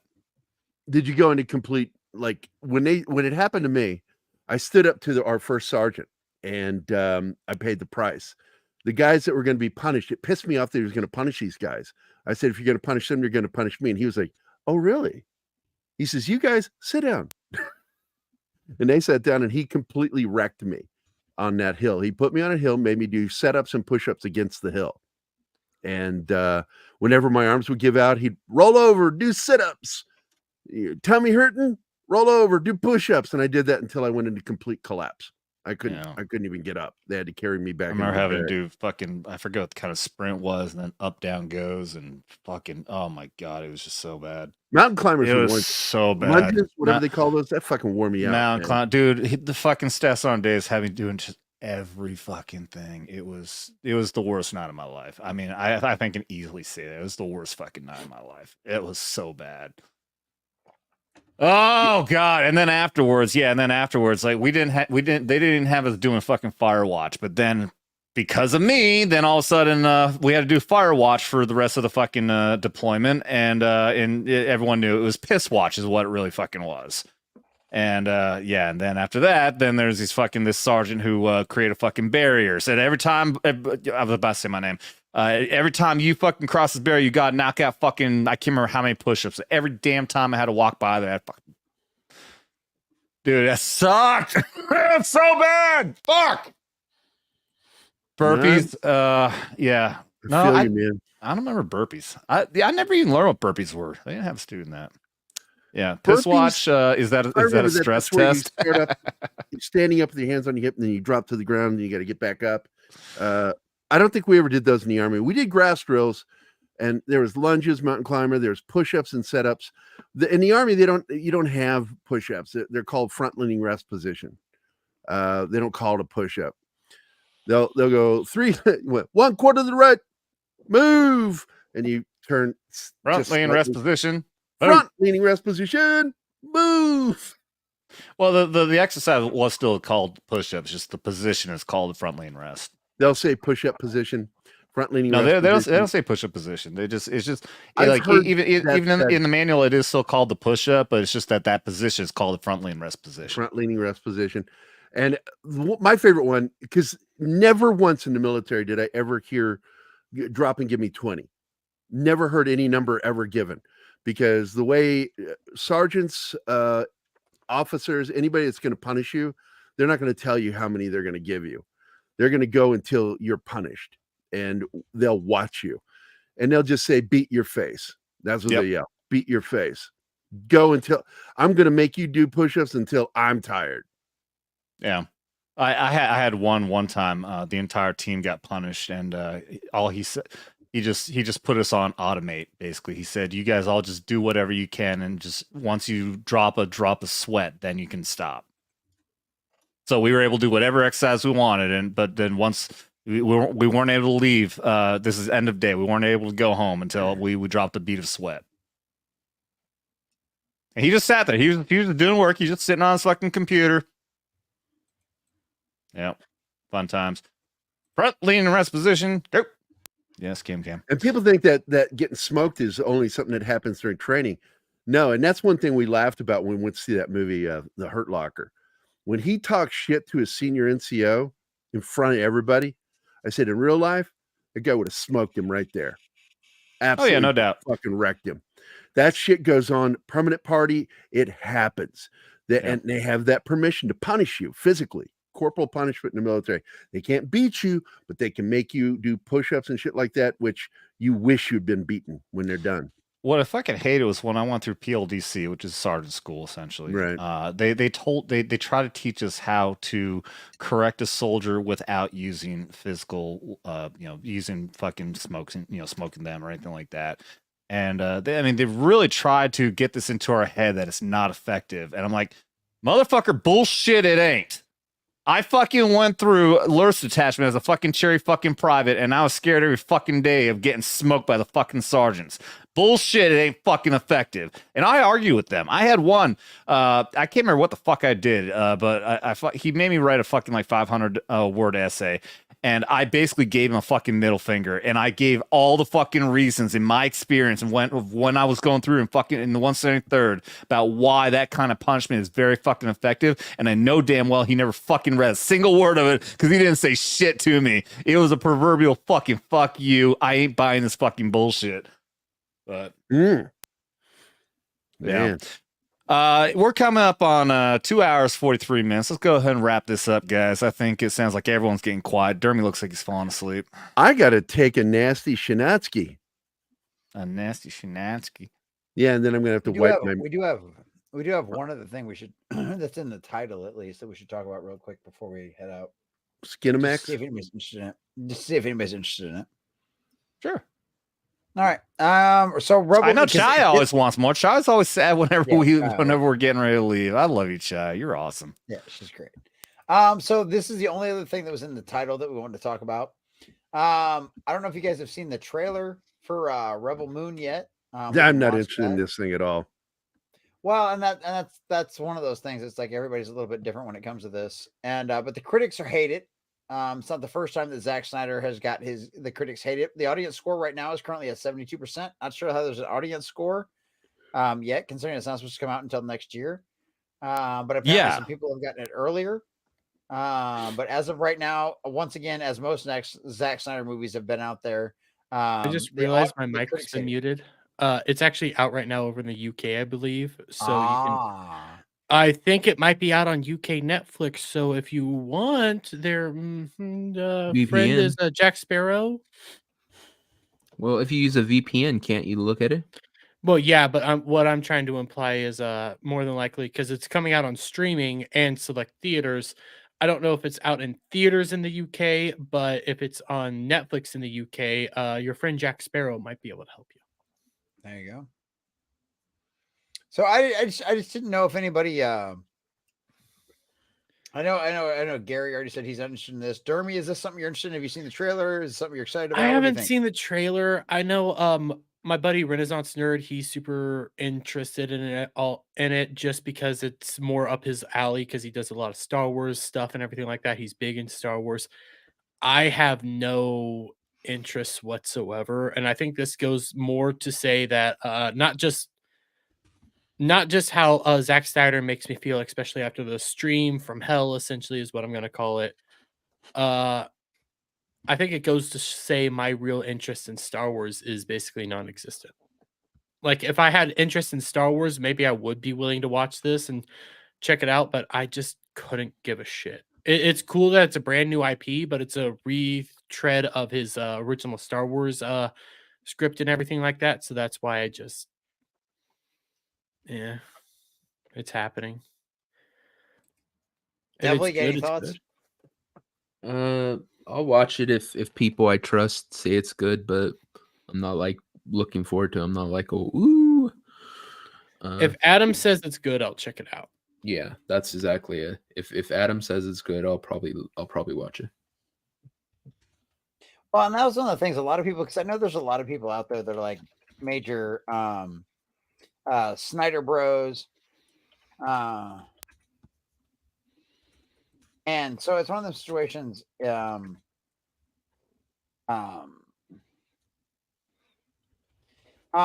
of those things. It's like, it was one of the situations where it's like a lot of people, like, Zack Snyder's had a lot of really bad, like, the critics have never liked him to begin with. I think the idea of a new property, I think, is always good. I like the fact that his wife was even like, yeah, no, we wanted to do this on our own kind of thing. She's actually glad that it wasn't a Star Wars story. So I'm going to be really curious to see how this ends up going. And I will be doing a 24-hour stream starting next Thursday or next Friday night. And we're going to watch Rebel Moon and we're going to check it out. We'll see if it's going to end up being worth things. So is it bad that I'm more excited for Aquaman 2 than Rebel Moon? That actually is kind of sad. Either. That is pretty bad. That is pretty bad because Aquaman is part of a failed and done universe. I take a look at like the Aquaman 2 trailer. I've watched all of them. Yeah, that actually looks kind of interesting and exciting. I have just zero care for Rebel Moon. Like, it's cool. It's a new IP. That's cool. Well, I just there's a chance I might watch Rebel Moon. Is only as good as its action scenes. And what lost me was when they show her fight the two guys, and she throws out those noodles for arms to block two 250-pound men. Yeah, throwing punches, and she blocks them, stops their punches with those noodle arms. I'm like, nah, I'm out. I cannot stand that stupid shit. I mean, agree that sounds stupid, but it's I'm there's a chance I might watch this one. There's no chance I'll watch Aquaman. Dude, Snyder has made movies that I like. I like Snyder Cut. I think Snyder Cut is a good movie. I like 300. I like what is it? Watchmen. Even if it's a takeaway from, it's not accurate to the comics. I do like his Watchmen, and I do like his zombie movie. What was it called? The first one, not the one that was on Netflix. What? What was it? Night of the Living Dead. something like that, or Day of the Dead, or whatever, when they're trapped in the mall and everything like that. Yeah. I like Oh, that movie. He has movies I like. He has movies I'm not so fond of. It is what it is. Man of Steel, Batman v Superman, you name it. I can tell you all sorts of movies I don't like from him. But So it's Dawn of the Dead. Dawn of the Dead. That's thank you. right. I like that one's actually really fucking good. I enjoyed it. I prefer the original, but I did enjoy that film. What I didn't like was his new films that took place in Vegas. Was the first one. Yeah, everyone hated that. I just thought it was dumb. I've been around chopper pilots, man, and Tig didn't act like any of them. I'm like, they should have kept the original actor and just not fucking hired her. She's a terrible actor. Didn't they have to? Wasn't the original actor like Me Too'd or something like that? So then they Like CGI'd that. him. Hollywood loves to do that shit. They we better get rid of him. They're gonna bring the show down. Well, they're still associated, dipshit. Yeah, and then you have the weird shit going on with like Jonathan Majors right now, where you don't know where that one's gonna line up. That is very interesting, and it very might be that he's a. It didn't happen. He was doing, and then he was the one trying to avoid contact, and then some people are like, yeah, he was acting crazy, and I'm like, I don't know. It's a he said she said situation. I don't care. I'm going to keep out of it. It's I've been covering it and stuff. It is a he said she said situation, and how it looks like is definitively like they were not good for each other, and they were both awful to one another. There you go. You know, and I love it when we got to find one person to blame. There were two people. It takes two to fucking tango. Mm-hmm. Bill Burr said it a long time before he got cucked by his bitch wife. He made that comment, and you know what I'm talking about when she flipped off. It's like, what the fuck, dude? Hey, Cam and Jack, take care, guys. Thanks for being here. Oh, they're leaving. Bye, guys. Bye, Cam. Bye, guys. All right, Jack. Appreciate you, brother. Always good to see you, my friend.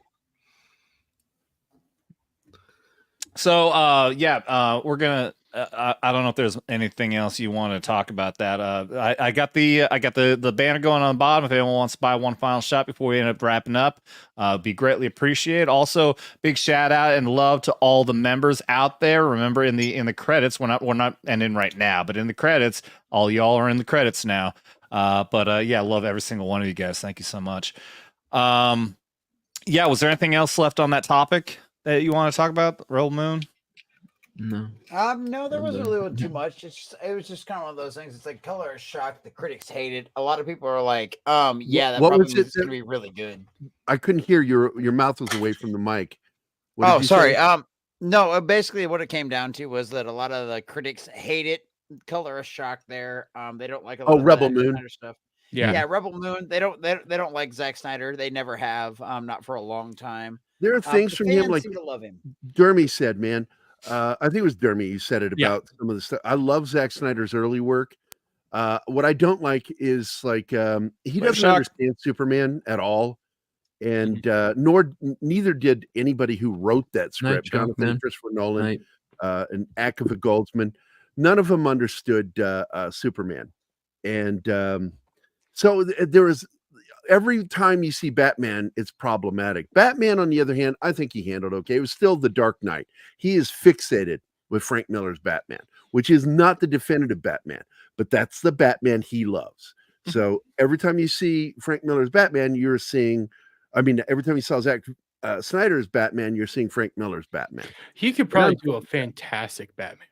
Oh, absolutely. Because he's dark. He can get into the dark stuff. What he doesn't understand is somebody like Superman, which a great director who made, the first 1978 movie said that you've got to do Superman as a Boy Scout. And if you don't do him as a Boy Scout, you don't have Superman. I'm a firm believer of one of the things that you have to do in order to fully understand Superman is understand Kansas. You got to understand where he came from. And the other thing I hated about his movie was the representation of Jonathan Kent. Because Jonathan Kent, the shit that he said in that movie was fucking ridiculous. Now, they tried to make up for it in the next film as the ghost appears to him on that mountain. And all of a sudden, we're getting more Midwestern style commentary about who you need to be as a man. That's what we needed to see in the first Man of Steel film. Instead, we got this guy, maybe you should have let him die. Well, then attention would have really been drawn on him. That why did he alone survive? That was just dumb, bad writing. And whoever thought of that, now I don't know if it was Christopher Nolan or who it was, that was just stupid. I mean, absolutely, if he had been the only survivor, then attention really would have been put on him. I think for the most part, because Christopher Nolan was planning on doing Man of Steel, I think for the most part it was Snyder that ended up writing the whole script and doing the directing. Well, I But know don't that know he how was much. told to do he was told to do the script, because this is something Keith and I did some research on. Keith is my partner on Pop Culture Minefield, and we did the research. And basically, if he wanted to do his Justice League film, which is what the whole deal was on, or Justice Society, I can't remember which one it was. Keith will know. Keith knows the answer to this, but basically, he was told shoot the film as it is, and you'll get your deal. And they did the exact same thing with him and pushed him to do the Batman versus Superman instead of Superman 2, which was still, it's like basically they were Darth Vadering it and changing the deal with Zack. So he got kind of screwed. And so I have a lot of empathy and sympathy for him in that department. But when it's all said and done, he still doesn't understand Superman. Yeah. And he should not touch Superman. Even when it comes to his Snyder cut, it still doesn't feel like Superman. Exactly. I have a fan edit by a friend of mine, Agent 9. He's a professional film editor. He did the entire film with the John Williams soundtrack, and it's gorgeous. And he beefed up some of the scenes, and he fixed the color on the uniform, the Superman uniform. So it's the right colors. And it's a really good fan edit. I like the black suit. It just... Oh, that's in BVS. I was glad that they put that back. Snyder cut does have the black suit. Yeah. The Snyder cut of Justice League. League. Snyder cut has black suit. What's his fuck that did Buffy? Did the other one that is? Oh, Joss Whedon, fuck that guy. Yeah. He's an idiot. I can't stand him. I don't think he's a very good writer. People go, but didn't you like Buffy? No, I like the movie. I didn't like the series. Well, what about Firefly? Didn't like it. I like the movie. I didn't like the series. Serenity's good. I haven't seen Firefly itself. Just because I watched the movie first, and then I had to go back and watch the show because of that, and I love the show. That's not as good as the movie. I mean, especially production wise, it's not as good. But story wise, though, it's still a great fucking show. My problem with it was that the studio, Fox, showed them to us out of order, and that's what fucked me up on it, and why I didn't like it, because it was just didn't flow, and that's because they aired the episodes out of order. If you didn't know that. When it comes to Firefly, it really feels like they wanted to cancel it before it even came out, so they fucked it all up on purpose. Yep, that's exactly the way it feels. But even after watching the series, I enjoyed Self-Destruct agrees with me. It's a Western in space, and I love that. Yeah. But the movie was awesome. Yes. The movie was awesome. And yeah, it's unfortunate that I didn't know it was a TV show, to be honest. Actually, I watched it when I was in Iraq on my second tour, and everything was down. We had this fucking server that everyone would like upload like shit to. So I mean, we had a big fucking list of movies and TV shows and shit available. The movie had just recently come out, and I remember seeing the trailers for it. I didn't know there was a show. I don't know how I missed it, but so I found it on the server. I watched the movie, and then I learned it was a show. And God, I wish I would have done it right and watched the show first. But I am a big fan of it, though. It's still is not something I'm not such a fanatic. Like there's so many people out there who thinks it's so great, and they're fucking like they're sending letters, bring it back. I'm not like that. I haven't like felt the urge to even go back and watch it, but I enjoyed the fuck out of it. It was a good show, and especially was a damn good movie. Yeah. Now, what I liked from Buffy was not Buffy the series. I liked the spinoff series, Angel. That was a damn good show. I haven't seen Angel. I like Buffy up until the final season. I need to finish it still. But I watched it all wrong. Apparently, you're supposed to watch Angel alongside Buffy. And no, I just refuse to do that. I'm one of those guys that have to watch everything.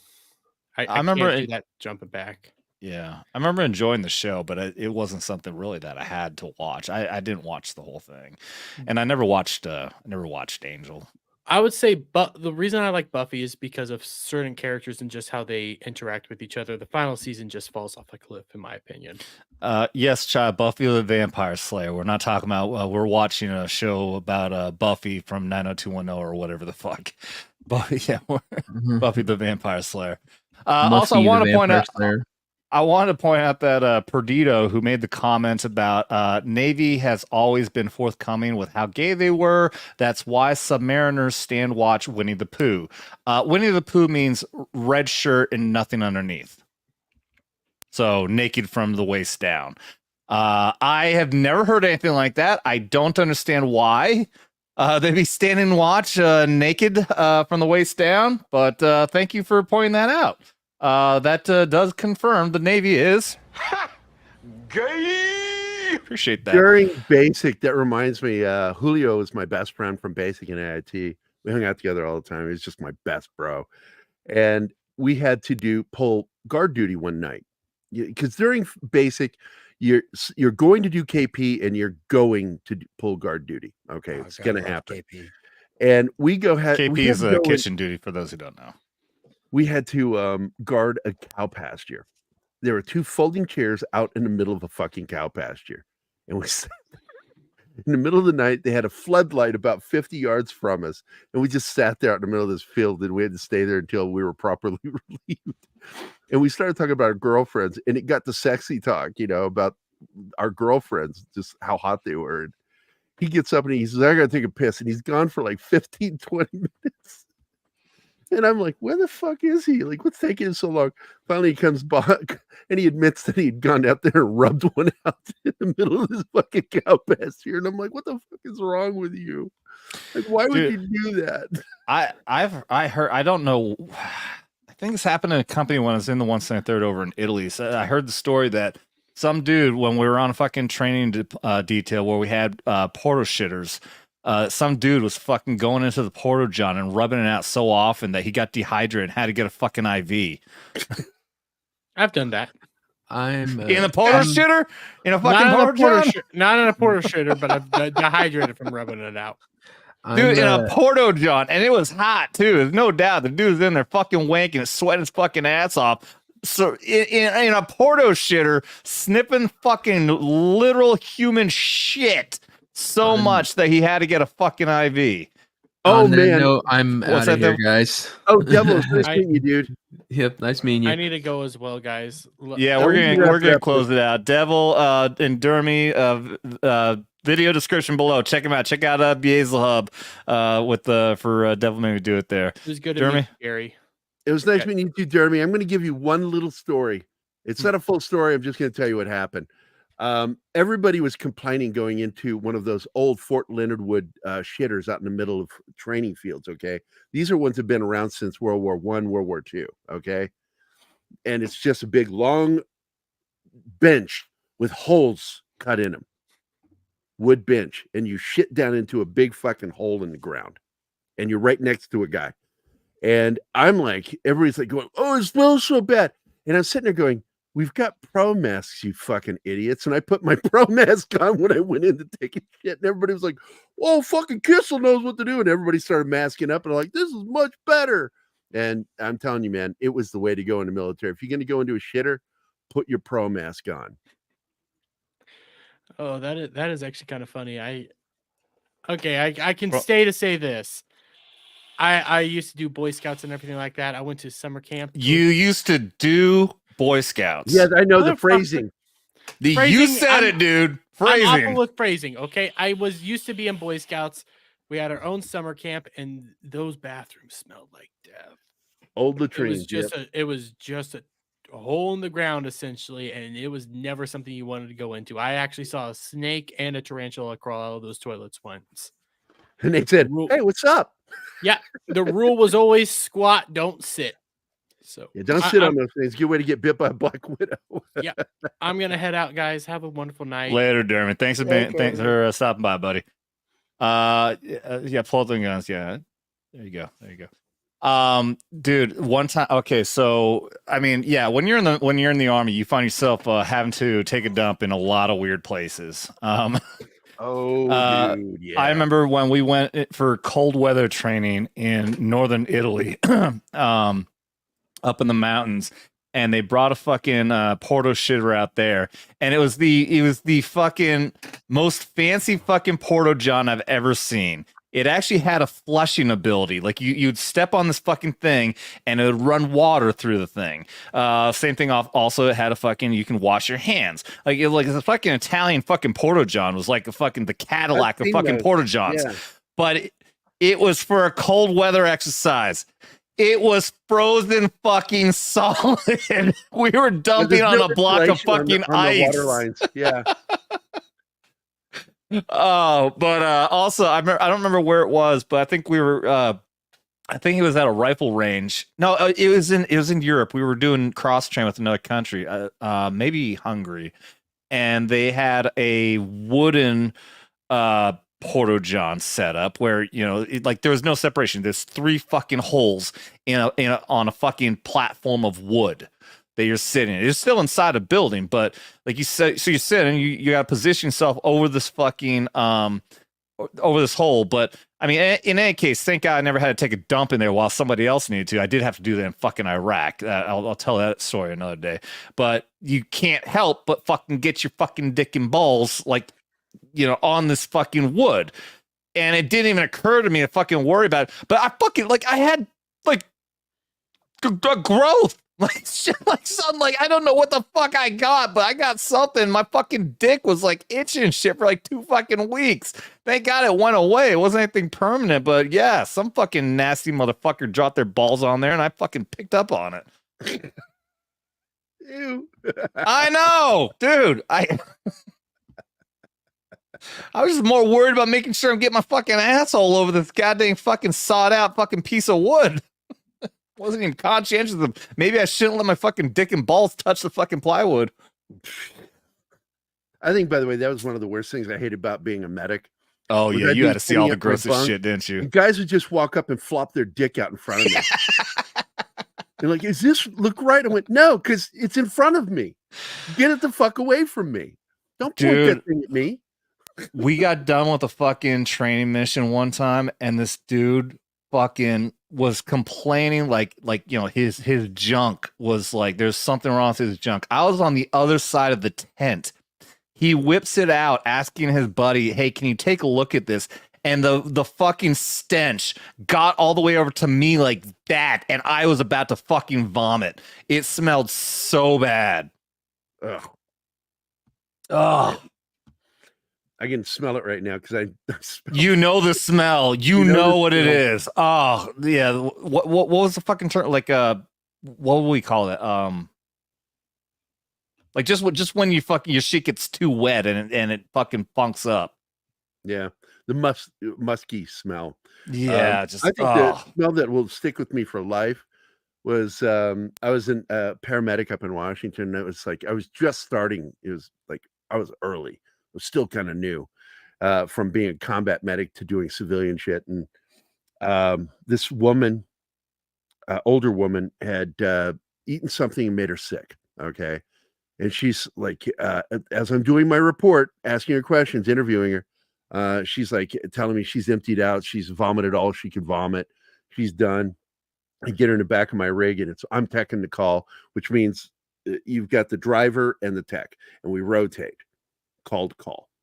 That way everybody gets a chance to drive and everybody gets a chance to tech a call.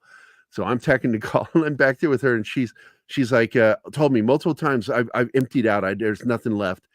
And then she says, I'm feeling a little nauseous. I might have a little bit to come up. And I said, well, do you need a bucket or do you need like something like an emesis basin? She says, it's not going to be very much. I'll take an emesis.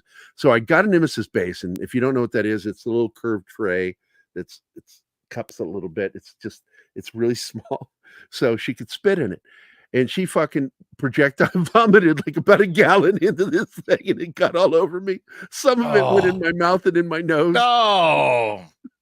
And I just let go of it, and I flew through the hatch. There's a door between the back cabin and the driver's section. I threw open that hatch and flew with my face right into the air conditioning unit. And I'm like, just sucking air out of the air conditioner because it smelled like pickled deviled ham. Oh God. Oh. And it was just so Oh, that sounds so bad. And it's still not the worst thing that ever happened to me. Because I've had a lot of really bad things happen to me as a paramedic. Hey, Jesse, I appreciate you dropping my link, dude. I just realized I've got to update that because I did change my name to at Soldier Spirit 1. I haven't even realized. I just tried it. Like this account doesn't exist. Yeah, I appreciate. What I'm saying is I appreciate you doing that because I know that I have to update it now. Oh God. Okay. Well, I'm so glad that we can leave everybody with all these amazing visuals. Yeah, And Kaya went more. You got to join me on my show. And I hope everyone can smell it. I hope everyone can get. You got the sensation. You can smell. There are distinct smells to certain things that stay with you once you've smelled them. Death, the smell of a human body decomposing. I know that smell when I smell it. It's just like I'll stop and I'll go. I know that smell. I don't want to go in there. Thankfully, I've never actually had to experience the smell of decomposing bodies, but I have a lot. I think one of the. I will tell you one last prank that was done on me by a cop. I show up to a call. The cops are standing there. It was a suicide, and I was told by the cops, bathroom. So I go walking into the bathroom. There, it's dark in there. Candles are lit in the bathroom. And there's this guy laying in the tub quiet. And I walked over because you got to do this. You got to check, see if there's a pulse. Even though I've been told he's dead, deceased, I still have to do that. Right. And so I check the pulse and the guy fucking screams. No shit. And I jumped up and I'm like, what the fuck? And the cops had pranked me.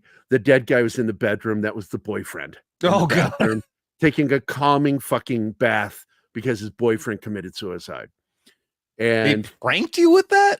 The cops did. Dude, seriously, man.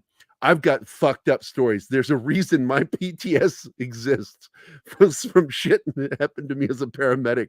Because there's some fucked up shit, and a lot of it involves law enforcement. The shit wow. And yeah, I think my favorite moment with a state trooper was I had to pick up a body. I was still the new guy, and I had to pick up the head of a motorcycle versus motor vehicle accident. And the motorcyclist was decapitated. His helmet and head went about 50 yards down the road, and it's sitting there on the side of the road. And it's like somebody says, well, someone's got to get that head. New guy. And I'm like, oh, fuck. So I go grab that medical grade hefty bag, and I go walking down there. And I hear the sound of heavy, hard soled footfalls behind me. And I look slightly to my left, and I could see the state trooper with this big old Smokey Bear hat on. He's like, don't worry, buddy. I got your 6. I hadn't been in the military yet. I'm like, what the fuck is got your 6 mean? I don't know what that means. But I'm like, oh, okay. So I go up there, and then he speeds up a little bit and goes past me and gets in front of me, and he's already gloved up, and he grabs the helmet, flips it open side up so the head won't fall out. And he walks over to me, and I open the bag, and he starts to put it, and then he stops. And again, it's a moment where someone's looking at you, and you can tell when someone's looking at you when you're not looking at them. It's just something you peripherally pick up. And so I just automatically looked up at him, and he's just looking at me, and he says, good thing he had his helmet on, huh? Oh my God. And this is what I did. I went, he bagged it, and I'm like, why the fuck did I laugh at that? Like, what the fuck? And that state trooper would devil me so many times. He would say the most fucked up, inappropriate things, but he would always say it to me. Nobody else could hear it. He would say it to me, and I would just chuckle. I'm like, what the fuck is wrong with you, dude? Well, so I mean, same with them. Same as the military. You know, you go through so much fucked up shit, and the way to get past it is just make a joke out of it. Yeah. That's why the military is a bunch of degenerate fucking motherfuckers. Yeah. Yep. Gallows humor. I learned gallows humor from being an EMT, and then it worked well with the Army too. Yeah. So that's it, man. Yeah, well, I was about to start. Go ahead. We can start closing out things. I was going to go to Jesse and say, "Hey, do your outro," but he's gone. So, Gary, Like, fuck you guys. I'm sure he's off taking a piss. But why don't you go ahead, Gary? Say what you want to say. Promote your Well, shit. I'm doing this book. It's so important for it to be done because veterans aren't made to be heroes enough. And I get tired of celebrated people not being veterans. And so I want to create books about veterans or about soldiers. I want them to be the heroes. And so this book is important. I'm hoping people will support it. I hope fellow veterans will support it. You don't have to pay much. We have a $10 basic entry. You can even do $1 if you want. It's $15 if you want to be mentioned in the back of the book. And with that, you'll get a thank you in the back of the actual book. And on top of that, you will get a digital copy of the book. $25 is when you get an actual copy of the printed book. That's not published, but that will be a printed book. It won't have the label of whoever's going to distribute it. It's just going to have my logo on it, which is 91 Bravo Studios. And 91 Bravo is what I was as a combat medic. They changed it right after I got out to 68 Whiskey, which is what it still is currently, 68 Whiskey. And I think that's combat medical specialist is what it's called. I think that's the official name for medics today. Sounds about right. I won't be able to tell you. For $15, I will swallow this drink. Yeah, I was about to say the same thing. Yeah, that's what we do here. For money, I swallow things. Usually, it's in the form of beer or whiskey, though. Not what you're implying, pervert. Yeah. Anyways, thank you, Gary. And privately, we can talk. Also, much appreciated to everyone who is watching over there on Pop Culture Minefield. Welcome to Vets Talking, everybody. Hey, if you haven't checked it out, drop the G and you'll find me. Come check us out, man. We're always here every Saturday at 10 o'clock Eastern and every Thursday at 10 o'clock Eastern as well with knife hands. So come check us out. And you need to help me because even though you're not going to do it with me, I still want to do Dangerous Nerds again. Dude, I'm down to be on. Yeah, I mean, we talked. Yeah, we talked about the reason why that just didn't work out for me for a permanent gig. But I'm down to be on as a guest. Yeah. Well, I wouldn't mind a rotation, but I need help finding people that are fellow vets that'll do shows like that can handle talking for 2 hours. Yeah, hit me up, dude. Right, Gary, let me know, dude. When is this? I stopped doing it when Adam wasn't able to do the show, commit to it. I just put it down and said I'll come back to this later. Well, it's for Wednesday afternoons and Okay. or evenings. I'm fine with either. For 2 hours talking about veteran shit. Well, I know I mean this is my full-time job between Adam and between what I do on Rumble and everything else. This is my full-time job. Wednesdays are a little rough for me because I do a show at 6 p.m. But if you want to do something earlier with vet stuff, yeah, just let me know, man. Absolutely, let me know. I'm down. Yeah, 68 Whiskey. Gary's book, amazing. 68 Whiskey Soldier Medic is, but I don't think they call them medics. I think they're medical specialists now because they're even more advanced. I mean, we did field surgery. I could do field surgery. In fact, we used to have this thing. We'd love to sit around and talk about what our favorite knots were, medical knots. But I think they changed the way it is, which is why it's no longer 91 and went to 68, is because they added something to it. And now today, most of your soldiers are basic medics. If you're infantry, up special forces, you've all got basic medical training, which is life-saving training. It's better than what they had when I was in. And you got like I went through CLS, Combat Lifesaver School. I went through that, which is a week-long course. I mean, it's a crash course. They didn't have that when I was in. They didn't have that when I was in. You had a basic one-day course for regular soldiers, and that's not enough. You need to have like a week is enough. You can learn enough to save a human being. Yeah, like I mean, yeah, as a regular soldier, if you're not going through CLS, then you're not taught how to do an IV or anything, but you do learn that. Like you actually do perform IVs on each other in CLS course. So you do learn all that shit. What the fuck? Oh yeah, Venom Blade here. Yeah, Venom Blade is a veteran, combat cav scout. He's a cavalry scout. Maybe hit him up. Sounds like he's down to do it. Be okay to have him on. Venom Blade, friend me on Twitter. I'm going to put my thing in here. Giggity. Giggity. Giggity. I like doing those voices. Like, I'll just go into voices, and one of my favorites is Quagmire. Hey, Peter, does this look like a Q? How about now? Giggity. All right. I like doing Joe. Hey, Peter, it's Joe. I love that the actor who did the voice actor of Joe. Patrick I loved Warburton. him. I loved him as the Tick. Yes. Yeah, I knew you were going there. I loved He him was as a Tick. awesome as the Tick, dude. When that show got screwed so bad. Oh, so bad. But when the new one came out, I hated it initially because I'm like, all I could think of was what was his name again? Patrick Warburton. Patrick Warburton. But eventually, the new guy fucking warmed up to me though. But Patrick Warburton was so much that better. Got canceled too.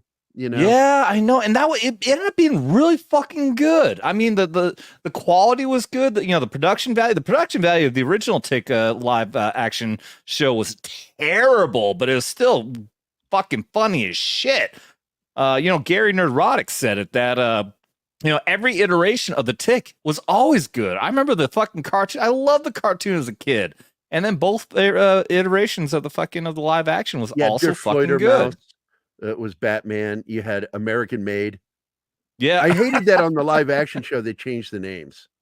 They renamed him to Batmanuel, and I forget what they named American Made. They gave her a different name, and I'm like, you guys should have stuck with what was in the comic. Was it like Lady Liberty? I remember she always had like a torch, like Lady Liberty. Yeah. Anyways, yeah. Fucking Venom Blade. Go ahead and get Gary. Make it happen. All right, Gary. Awesome. Thank you so much, man. Thank you for being here. I salute you all. I salute you as well. And I salute my producer all over Benny here. Hill fans. Yeah. But we're not going to salute like Gal does when she's talking about the Pickle Hitler. Probable showing up here last minute as we're fucking getting ready to wrap up. Patrick Warburton was awesome. Hey, it's Brahma. I know Brahma. Jesse, co-host with the most. Thank you, buddy. Yeah, I've got what do we got going on? I've got the Bible study tomorrow. Obviously, if you guys want to know more stories about Gary, come check out the replay over there on Rumble from our last Wednesday show. Gary was on there the entire night, had some great stories, not only about his comic book, but also about his Hollywood. And there were stories that you guys missed over here that we enjoyed on the Wednesday night show. Tomorrow, like I said, I'll be working on the Bible study tomorrow at 2 p.m. More than likely. And then Monday through Friday, 11 a.m. Central Standard Time on Rumble every single day. I'm making content over here for Vets Talking as well. So please make sure when you guys see those videos go live, please leave a comment down below because all of that stuff helps out with the algorithm. And we just crossed 12,000 subscribers. That's fucking awesome. Shorts work, boys and girls. Don't anybody ever let you tell you otherwise. Shorts work, and then do other videos too. That stuff works out well. So we're doing great over here. Gary, brother, always a good time to have you. Always a good time to have you. I'm outspoken, I'll tell you that. Well, and that's one of my favorite parts. Like, you've got great stories. You've been around the industry forever, and the idea of having you come here on our pop culture show was absolutely great. Having you on Wednesday night was awesome. So definitely go check out that book and all that kind of nonsense. And other than that, yeah, it's very pro soldier, pro American. Yeah, and who knows? Maybe if I'm feeling crazy and wild, I might end up playing some video games here in a little bit. But yes, please go get back Gary's I'm comic. gonna go play some Call of Duty after I take a poop. Hey, there you go. That's my boy. That's another one. I gotta get a poop sound effect. That's what I gotta do. Oh yeah. So if you haven't already, I am doing a 24-hour stream next Wednesday. So if you haven't already, please come follow my Kick, come follow my Rumble. Because we're gonna do those next Friday. We're gonna do a 24-hour stream as soon as Comic Shop Talk is over, and we will finish off the stream. Shit, I don't have my Kick on here. But we'll finish off the stream on Vets Talking. So definitely come check us out next Friday night. We're gonna be at a 24-hour stream. It's gonna be a really good time. Probably have lots of special guests. We'll be reviewing Rebel Moon. We're gonna do a watch along with Rebel Moon on Netflix, and then we'll be doing some Halo Master Chief afterwards. So yeah, it should be a good time. Very, very good time. Awesome, dude. Appreciate the fuck out of you, man. And we are gonna do one final shot. I want to end the night with the final shot, especially because Gerry hasn't seen Dermy dance yet. Oh yeah.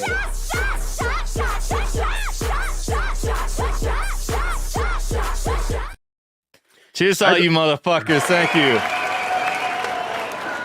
I can do the chunk. Yeah. From Goonies. That's the one thing that happens to a lot of us vets as we get older, because the Army teaches us to eat wrong. And, oh yeah. They got all kinds of fucked up.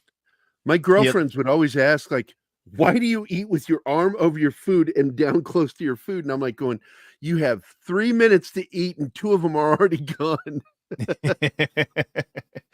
Hey, to all you, everyone who's complaining out there, horrible clip, lose it. No, fuck you. No, we're not losing that fucking clip. You know why? Especially because I want to get fresh reactions from every single fucking guest we have on, because I've had some amazing fucking reactions. So fuck y'all. That fucking clip is going nowhere. We're always gonna see fucking Dermy dance, and we're also gonna keep on enjoying the fuck out of this show. Remember, we're always back here. Everyone who's over there on Pop Culture Minefield, come over here and check out Bet's Talk to Drop the G, and you'll find me over here. Those of you that are subbed here, go over to my channel, sub over there. You'll hear some of the fucked up stories I tell, and on top of that, I am probably gonna stream while I game tonight. I mean, on the show, not like in the toilet. That's right. Thank you, Jesse. Been dropping all the links. Everyone in the chat, go ahead and click on that. If you're rewatching this, the video descriptions below has all of Gary's fucking links down there, so do check it out. Thank you guys, everyone who's here on the panel. Thank you to everyone who was on here. Thank you for the super chats. Big Rob, you are fucking fired, dude. You said you're gonna show up and you didn't. We even have another medic here and you weren't even here. Fuck you. And obviously, we still love Big Rob and everyone else. Guys, thank you so much. Thank you to the chat here on YouTube, over on Rumble. What's that? Keith is here, my partner from Pop Culture Minefield. That's Keith. What? Keith, movie geek. Oh, hey, what's up, Keith? Welcome, Keith. Well, you're showing up at the last minute, but appreciate you anyways, dude. That's how he does on our shows, too. Shows up late. Always shows up late. Thank you guys so much, everyone. Be sure to double tap that like and subscribe if you're new here. I appreciate the fuck out of it. Everyone out there, I love you so much. And remember to share this out there with everyone, because you don't got to be a veteran to enjoy this content. Just don't get butthurt. You've been warned.